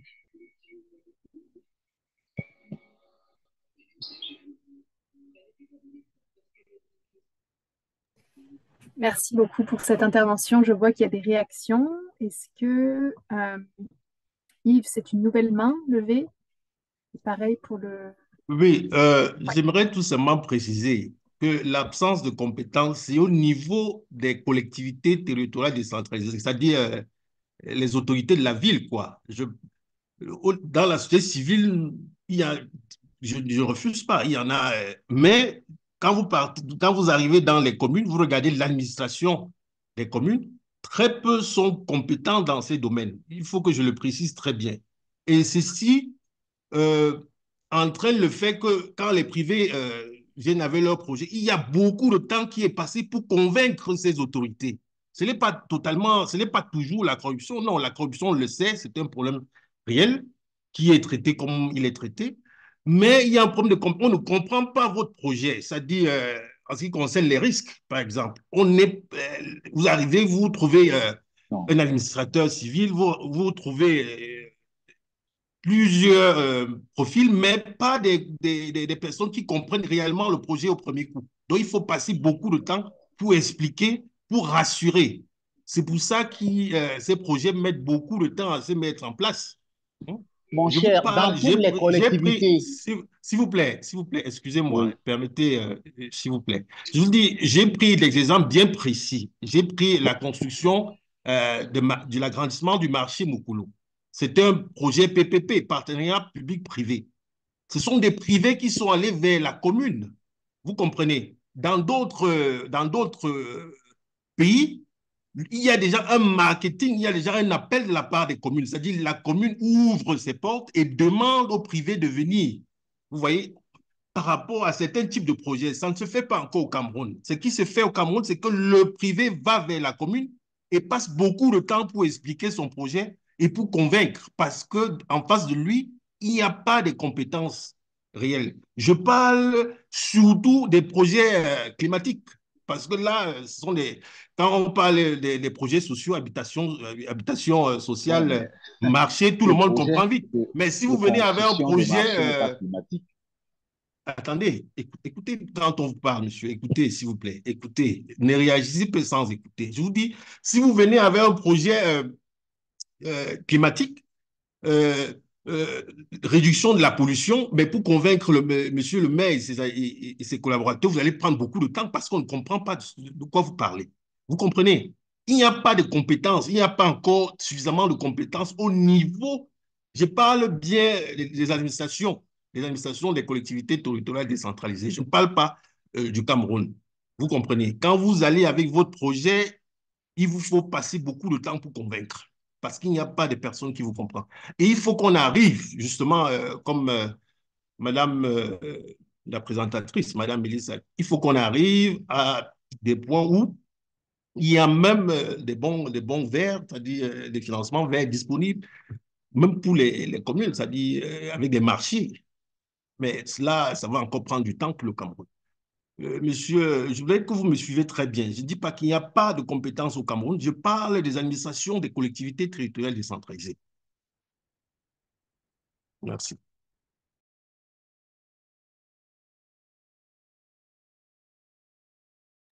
Merci beaucoup. Peut-être, Lucie, je vais faire un petit point à la suite des deux interventions, puis on verra s'il y en a d'autres.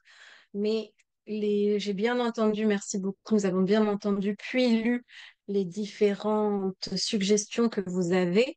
Donc, on parle de renforcement de capacité. Bon, j'ai bien compris qu'il y a des capacités au Cameroun, nous n'en doutons, ça personne n'en doute. Mais ce que disait le dernier intervenant, excusez-moi, j'ai oublié votre prénom, mais ce que vous disiez, c'est aussi qu'il y a besoin, il y a des compétences qui sont parfois très spécifiques. Dans le cycle du projet, il est impossible pour la collectivité locale d'avoir en interne l'ensemble des compétences très spécifiques nécessaires pour l'aboutissement de projets, notamment de projets complexes. Euh, D'autant plus si ça implique des difficultés légales, des difficultés techniques liées au secteur, par exemple un système de gestion de l'eau ou de gestion des déchets. Euh, Même entre nous, entre organisations internationales, on fait intervenir des experts que l'on contracte pour intervenir sur des points très spécifiques relatifs à la gestion du projet. Donc, le fait d'avoir recours à différents experts qui ont des compétences plus abouties, plus poussées sur certaines thématiques, c'est pas du tout un problème. Et toute organisation, pour son développement, en a besoin. Les gouvernements, même les gouvernements nationaux, font bien appel à des cabinets de conseil pour prendre des décisions complexes, notamment lorsque les projets sont complexes ou les décisions ont une implication financière élevée.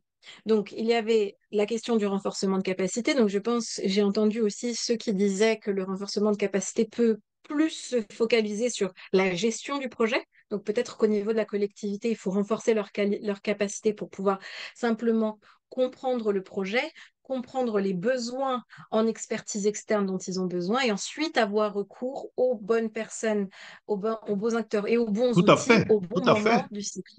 Voilà. Donc, c'est comme ça que je l'ai noté. Et là, les médiateurs de connaissances que vous êtes jouent un rôle indispensable. C'est vous qui, en général, avez des connaissances plus donc plus élevé en matière de gestion de projet, mais aussi qui avait le réseau des acteurs, qui avait en tout cas une compréhension du réseau des acteurs que vous pouvez mobiliser au niveau national pour pouvoir accompagner la collectivité. Donc c'est aussi pour ça que ce projet Bridge s'est focalisé sur les médiateurs de connaissances, ces intermédiaires, ces personnes voilà, qui ont ces capacités de faire le lien et aussi une capacité d'approfondir certaines connaissances techniques voilà, sur les projets. Ensuite, sur l'évolution du cadre légal, il y a eu plusieurs commentaires là-dessus.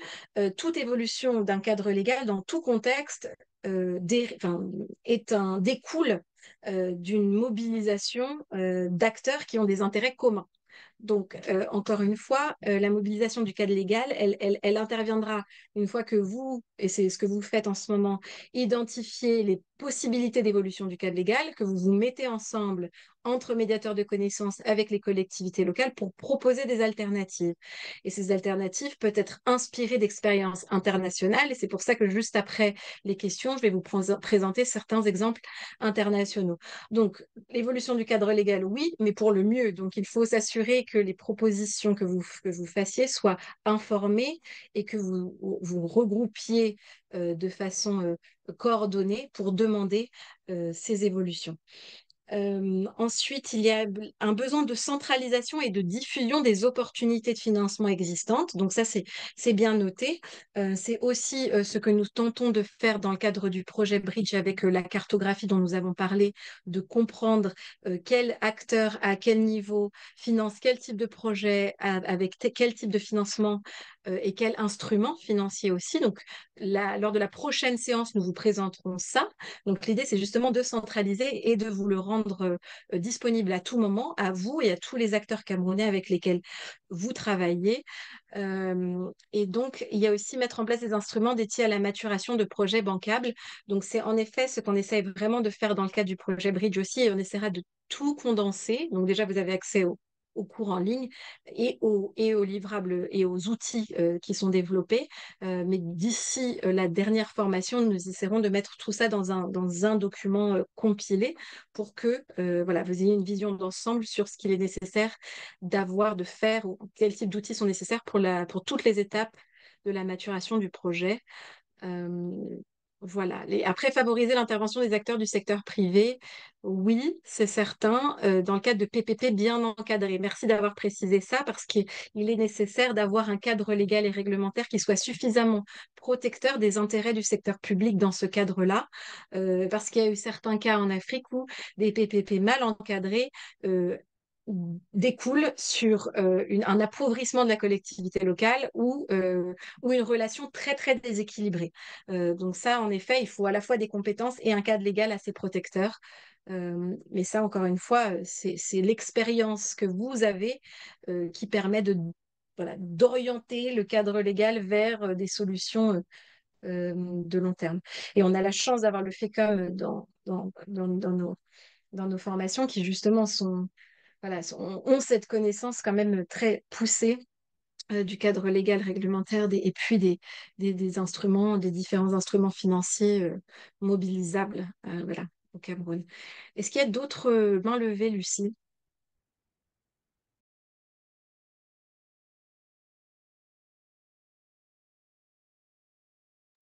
On a une main levée. Je vais permettre à cette personne d'ouvrir son micro. Il n'y a pas de nom. Est-ce que vous pouvez activer votre micro? Ah, on a aussi Monsieur Biolay et Armand. Je vais tous vous autoriser à ouvrir votre micro. Allez-y, Monsieur Biolay. Oui, d'accord. Merci beaucoup de me donner la parole. Bon, c'était pour dire surtout qu'effectivement, le FECOM est extrêmement impliqué dans les solutions à apporter aux collectivités locales, notamment pour l'accès aux ressources, parce que nous intervenons de manière importante au Cameroun, mais nous nous rendons compte que les volumes de financement que nous mobilisons restent encore modeste par rapport aux besoins qu'on a sur le terrain. Donc, on a beaucoup d'interventions qui peuvent même parfois apparaître comme du saupoudrage, peut-être parce qu'effectivement, les volumes restent limités, les volumes de financement que nous mobilisons. ou que nous pouvons mobiliser. Et l'intérêt d'aller vers d'autres partenaires, c'est de trouver des solutions de financement qui dépassent la fiscalité, notamment pour les projets générateurs de revenus. C'est-à-dire qu'il n'est pas peut-être très raisonnable d'aller prendre de la fiscalité pour financer des projets générateurs de revenus, alors que il y a des ressources qui peuvent être disponibles pour et qui permettent effectivement d'être c'est que l'exploitation durable de l'investissement devrait à terme permettre de couvrir la dette qui a été levée. Mais pour ça, il faut de l'intermédiation. C'est ce que le FECOM essaie de mettre en place en apportant un ensemble de garanties qui vont permettre à des acteurs extérieurs ou même nationaux, ça peut être des banques commerciales nationales, de se rassurer du fait que si elles mobilisent des fonds vers les collectivités, elles pourront effectivement recouvrer les créances auprès de ces collectivités. Et on va relever notamment le fait que nous travaillons avec de nombreuses communes pour la construction de logements avec le Crédit foncier du Cameroun. Et effectivement, le Crédit foncier n'est pas très, comment dire, n'a pas beaucoup de relais sur le terrain et ils ont trouvé l'opportunité avec le FECOM de pouvoir financer les besoins des collectivités locales, notamment le manque de logements qu'on trouve en de nombreux endroits pour loger les fonctionnaires, enfin les personnels de l'État, les enseignants et autres qui sont parfois affectés, qui ne trouvent pas de logement et qui parfois ne prennent pas service parce qu'ils n'ont pas cette possibilité de pouvoir se loger, de loger leur famille. Et à ce moment, le Crédit foncier qui a mis des ressources et qui attend un remboursement des crédits par les communes est rassuré du fait que le FECOM lui apporte les garanties nécessaires en cas de défaillance de la collectivité. Donc, c'est comment dire, ce rôle d'intermédiateur, si on peut dire, que le FECOM joue, qui est un rôle extrêmement important. On le voit également dans le cadre des financements climatiques parce qu'il y a des ressources, mais s'il n'y a pas d'instrument intermédiaire entre les collectivités et les bailleurs, on peut effectivement se retrouver dans l'impossibilité de lever des ressources en volume suffisant. Voilà ce que je voulais vous dire. Merci.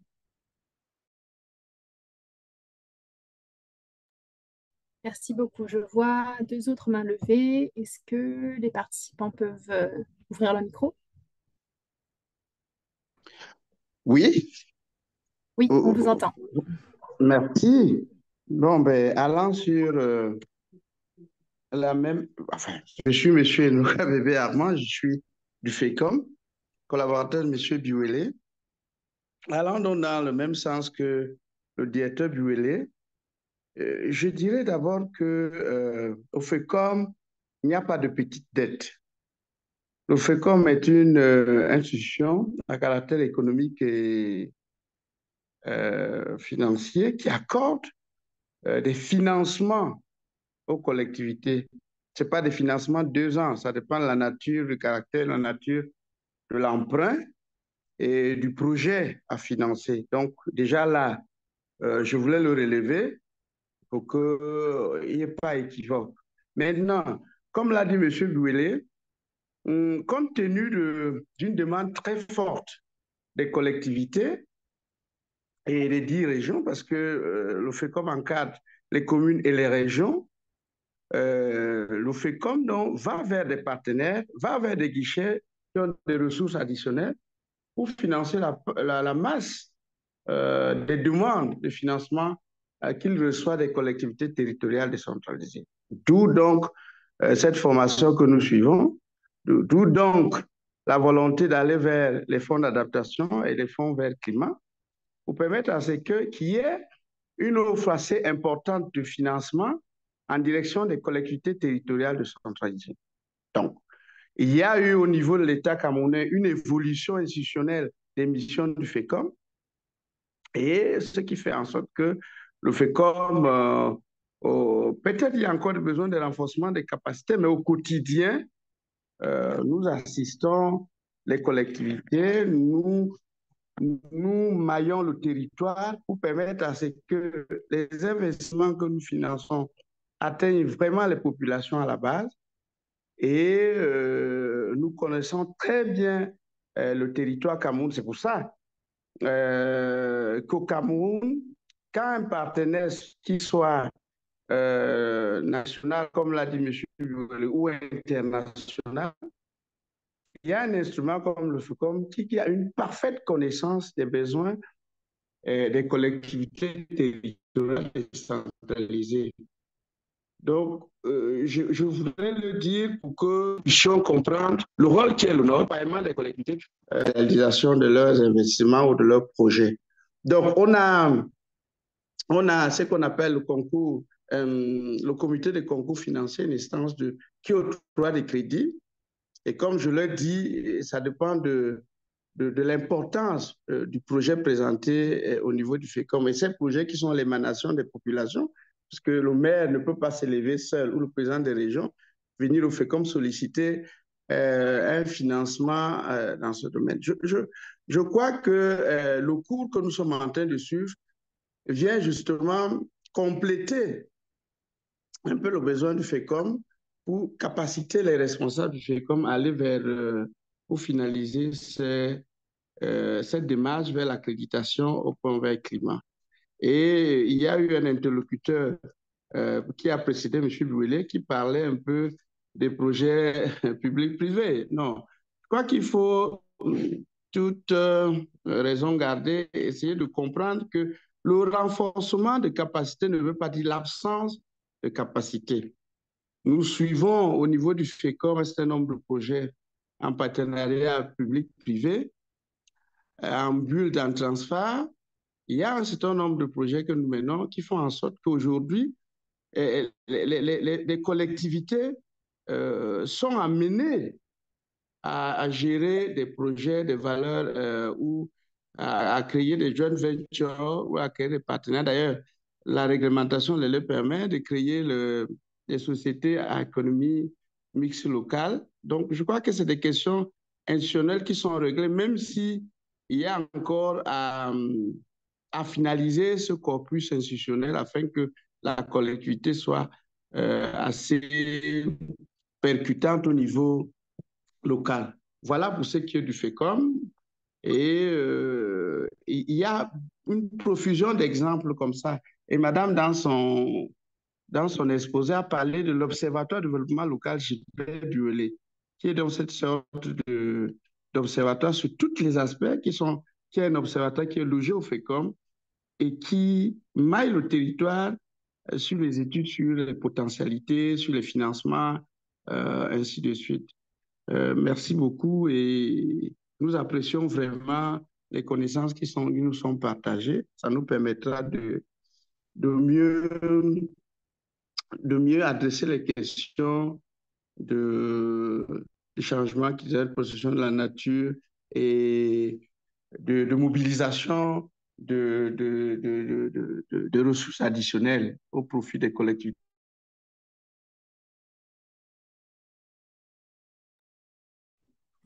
Merci, je pense que c'était... Sans oublier que le FECOM, cette année... Pardon. Merci beaucoup pour votre intervention, monsieur. C'était très pertinent et je pense que c'était la dernière main levée en ce moment. On va reprendre la présentation pour la dernière partie de ce webinaire. Il nous reste une quinzaine de minutes. Et je vous propose, s'il reste des questions, de les poster dans le chat ou des commentaires pour qu'on puisse continuer d'en discuter. Merci. À toi, Mélissa. Merci beaucoup, Lucie. Merci beaucoup à tous les intervenants.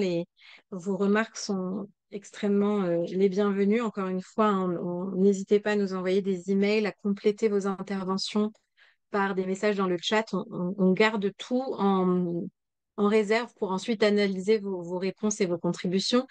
Le dernier intervenant nous disait qu'au FECOM, il y a beaucoup de têtes bien faites. Je pense que globalement, dans les intervenants et dans les participants à ces ateliers, il y a en effet beaucoup de têtes bien faites. Et je le constate à chaque fois.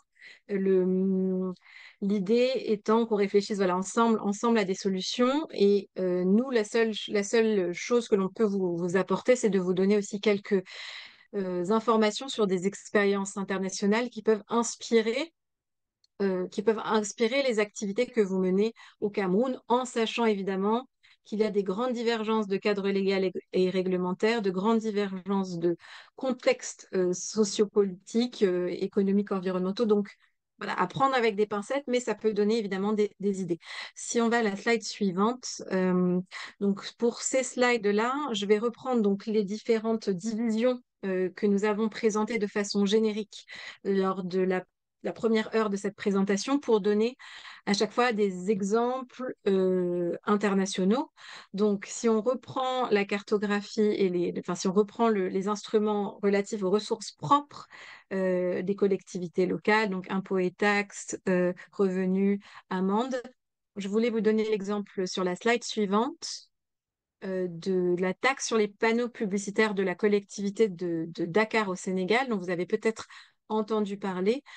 Entre 2008 et 2012, la ville de Dakar a mis en place une nouvelle taxe sur les panneaux publicitaires. Donc, chaque opérateur qui avait envie d'installer un panneau publicitaire dans la ville devait payer une taxe directement auprès de la municipalité, ce qui a permis d'augmenter les recettes de la ville de 40% entre 2008 et 2012.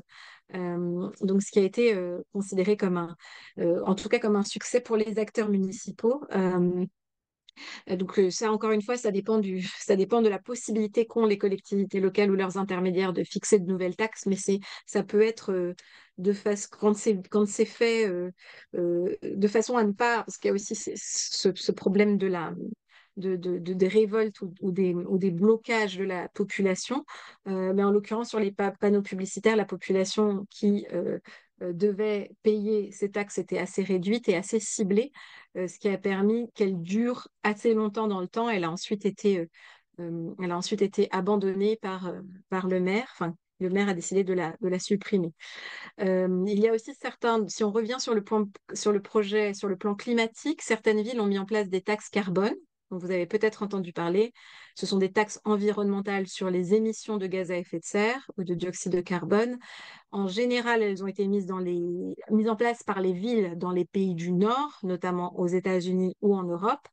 Et elles concernent à la fois les résidences, les commerces, les industries, mais elles peuvent aussi concerner que les industries, par exemple, pour cibler davantage la taxe. Et elles permettent aussi d'obtenir un accroissement des recettes des collectivités locales assez rapidement, même si, notamment en Europe, elles n'ont pas toujours été accueillies de façon positive par la population. Si on va à la slide suivante. Donc là, je voulais aussi vous donner l'exemple de Kampala, la capitale d'Ouganda, qui a mis en place un système qui s'appelle Integrated Revenue Administration System depuis quelques années, depuis 2011, pour être plus précise, qui vise à moderniser les processus et les procédures administratives pour gérer la collecte des recettes.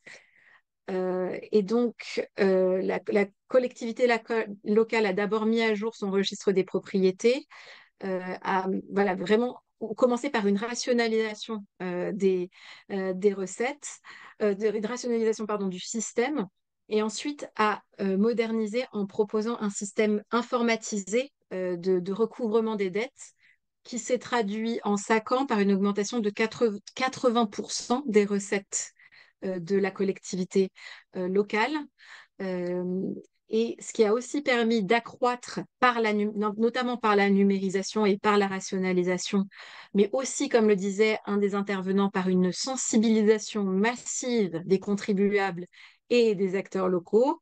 Donc, ce qui a vraiment, ça a demandé beaucoup d'efforts à la collectivité locale pour former les contribuables, pour former les collecteurs de recettes, pour avoir recours à des cabinets de conseil externes, notamment pour la réalisation d'audits, pour la réalisation d'études, pour accompagner la numérisation du système. Donc, ça a été des investissements initiaux assez élevés, mais les résultats sont une augmentation substantielle des recettes de la capitale, et aussi ça a permis de faire appel d'air, et les acteurs internationaux travaillent énormément avec Kampala depuis les dernières années. Donc on a l'AFD qui travaille depuis longtemps mais qui a accru largement sa présence à Kampala. La Banque mondiale a aussi beaucoup de projets à Kampala. La Banque européenne d'investissement investit aussi là dans les prochains mois. Donc ça pour dire que cette rationalisation, elle a des effets évidemment d'attirer les banques, notamment les DFIs, donc notamment voilà, les banques publiques de développement, mais ainsi que les acteurs privés. Si on va à la slide suivante, donc ça c'est la deuxième catégorie. Donc on avait les ressources propres des collectivités locales, les subventions et dotations de l'État. Et donc dans le cadre de subventions étatiques, il y a des possibilités de cofinancement entre des subventions locales et des subventions nationales. C'est ce qui a été mis en place, si on va à la slide suivante, à Kaffrine et Mopti.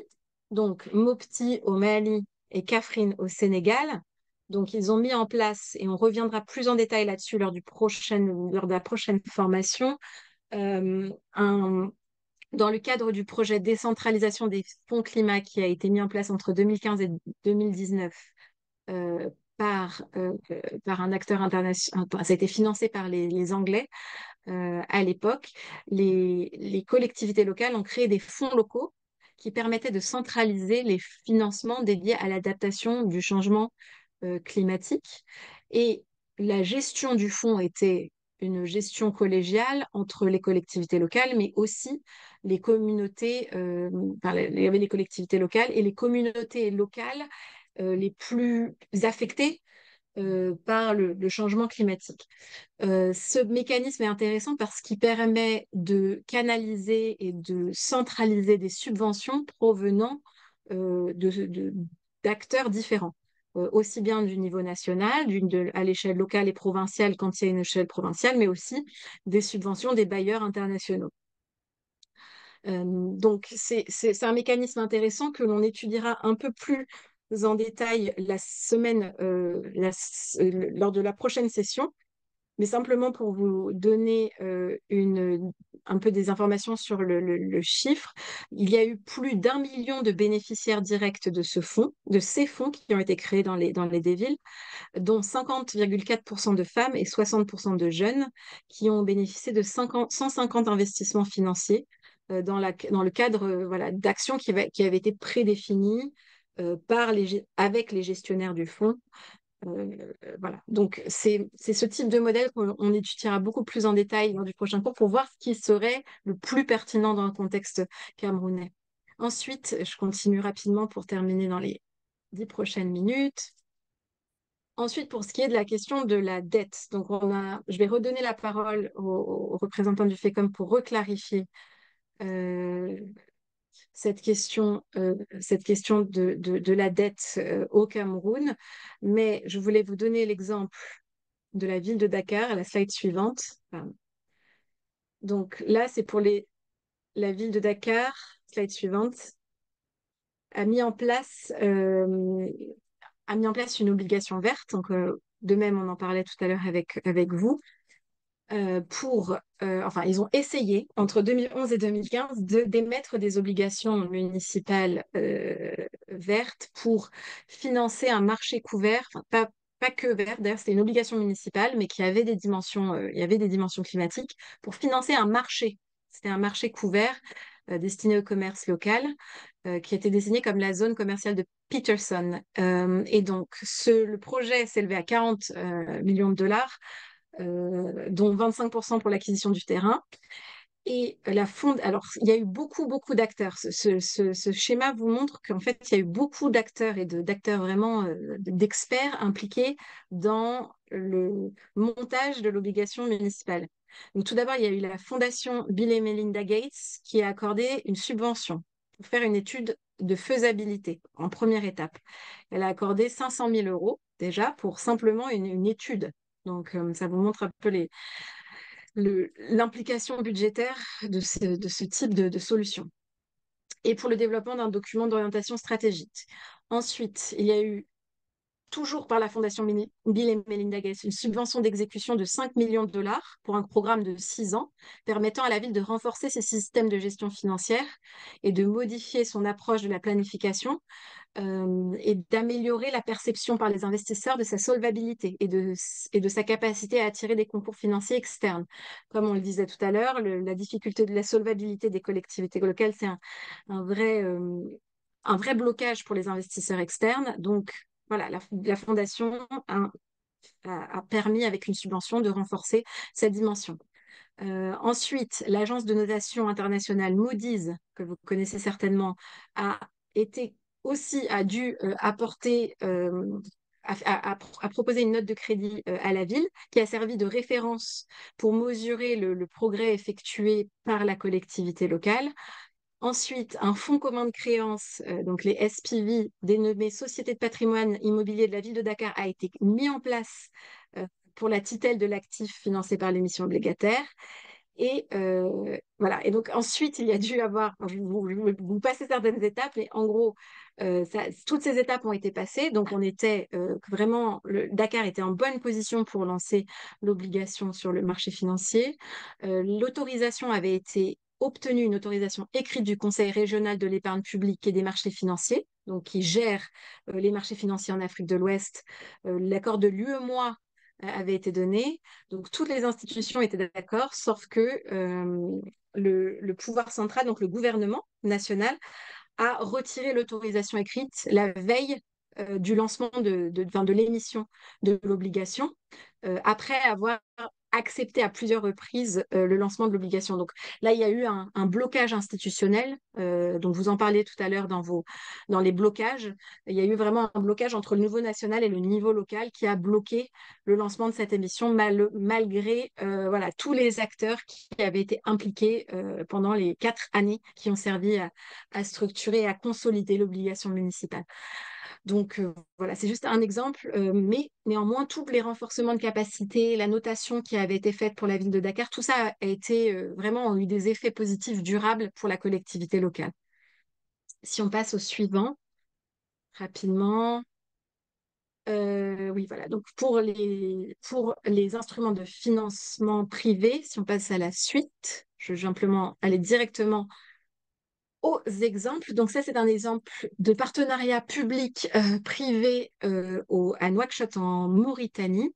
Donc la capitale de la Mauritanie, Nouakchott, est menacée par l'érosion côtière et les inondations, puisqu'une partie de la ville a été construite sous le niveau de la mer et que le cordon dunaire a été fortement fragilisé ces dernières années par l'érosion naturelle et l'urbanisation. Voilà. Donc la Meridiam, qui est un fonds d'investissement basé à Paris, et le gouvernement mauritanien ont créé une société d'économie mixte pour protéger la ville de Nouakchott contre les risques d'érosion et d'inondation et pour aménager le littoral au profit des riverains. Donc, c'est un projet assez intéressant et innovant dont le coût total est estimé à 60 millions d'euros. Et qui a été mis en place par le biais d'une société d'aménagement du littoral de Nouakchott qui a été créée ex nihilo pour la gestion de ce partenariat public-privé, pour pouvoir gérer contractuellement et légalement les relations entre l'acteur public et les acteurs privés.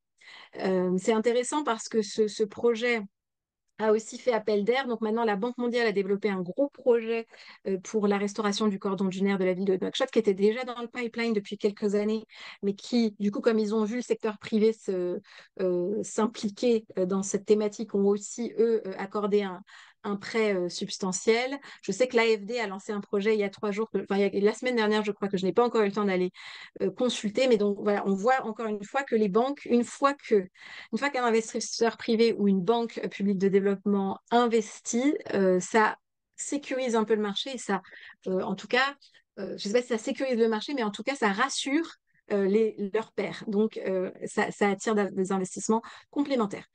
On va aller au prochain parce que j'ai plus beaucoup de temps.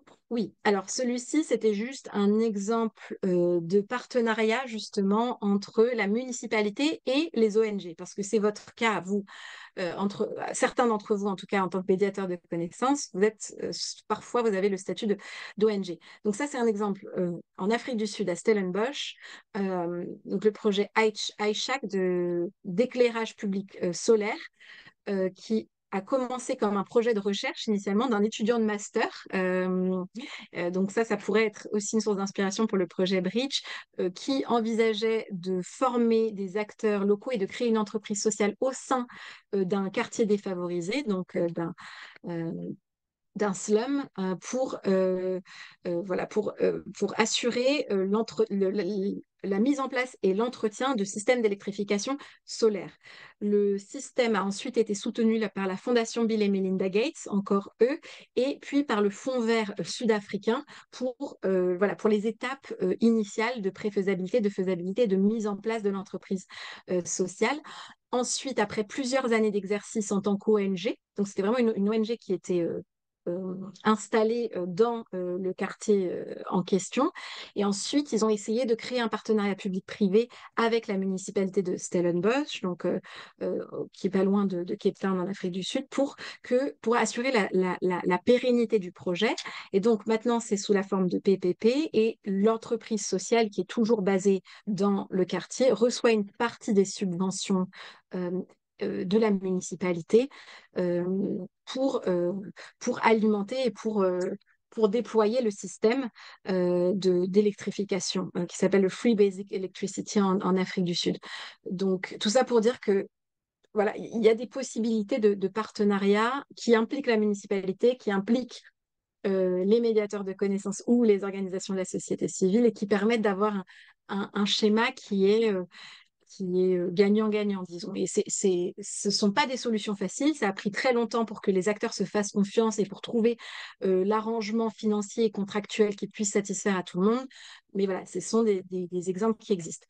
Si on passe à la slide suivante, pardon. Je voulais juste revenir sur 3 leçons. Si vous avez 3 choses à retenir de cette session. La première, c'est que il est important de bien comprendre dans quel univers vous évoluez, quels sont les acteurs et quels sont leurs critères de sélection et d'accompagnement. Donc ça, encore une fois, on va revenir dessus lors de la prochaine session et on développe cette cartographie pour cela. Ensuite, slide suivante. Là, il est important de bien comprendre les différents instruments financiers pour pouvoir mobiliser différents types d'instruments financiers aux différentes étapes du projet. Donc là, c'est simplement ce cycle du projet vous montre que pendant la phase de préparation, c'est souvent des subventions, des fonds d'amorçage qui proviennent de budgets propres, soit de la municipalité, mais aussi d'acteurs d'intermédiaires, parce qu'il est rare. Il est plutôt rare que les acteurs internationaux, par exemple, financent les fonds d'amorçage pour la préparation, même si il en existe certains dont on vous parlera la semaine prochaine. Ensuite, dans la partie importante du financement, pardon, c'était encore sur la slide d'avant, là, vous pouvez mobiliser la dette ou d'autres subventions ainsi que des garanties. Et pour la mise en œuvre, voilà, il y a des possibilités de développer des subventions basées sur les résultats ou alors les retours sur investissement de votre projet. Slide suivante. La troisième leçon, ou en tout cas la troisième idée intéressante est de retenir qu'il est important de diversifier les sources de financement. Ça, c'est vrai pour tous les acteurs. Et c'est ce que M. Biolay en parlait tout à l'heure. Vous parlez de limites quant au volume de financement disponible pour le FECOM. Et en effet, la diversification permet de limiter les risques et d'avoir des volumes de financement plus importants pour vous, mais aussi pour les acteurs avec lesquels travailler.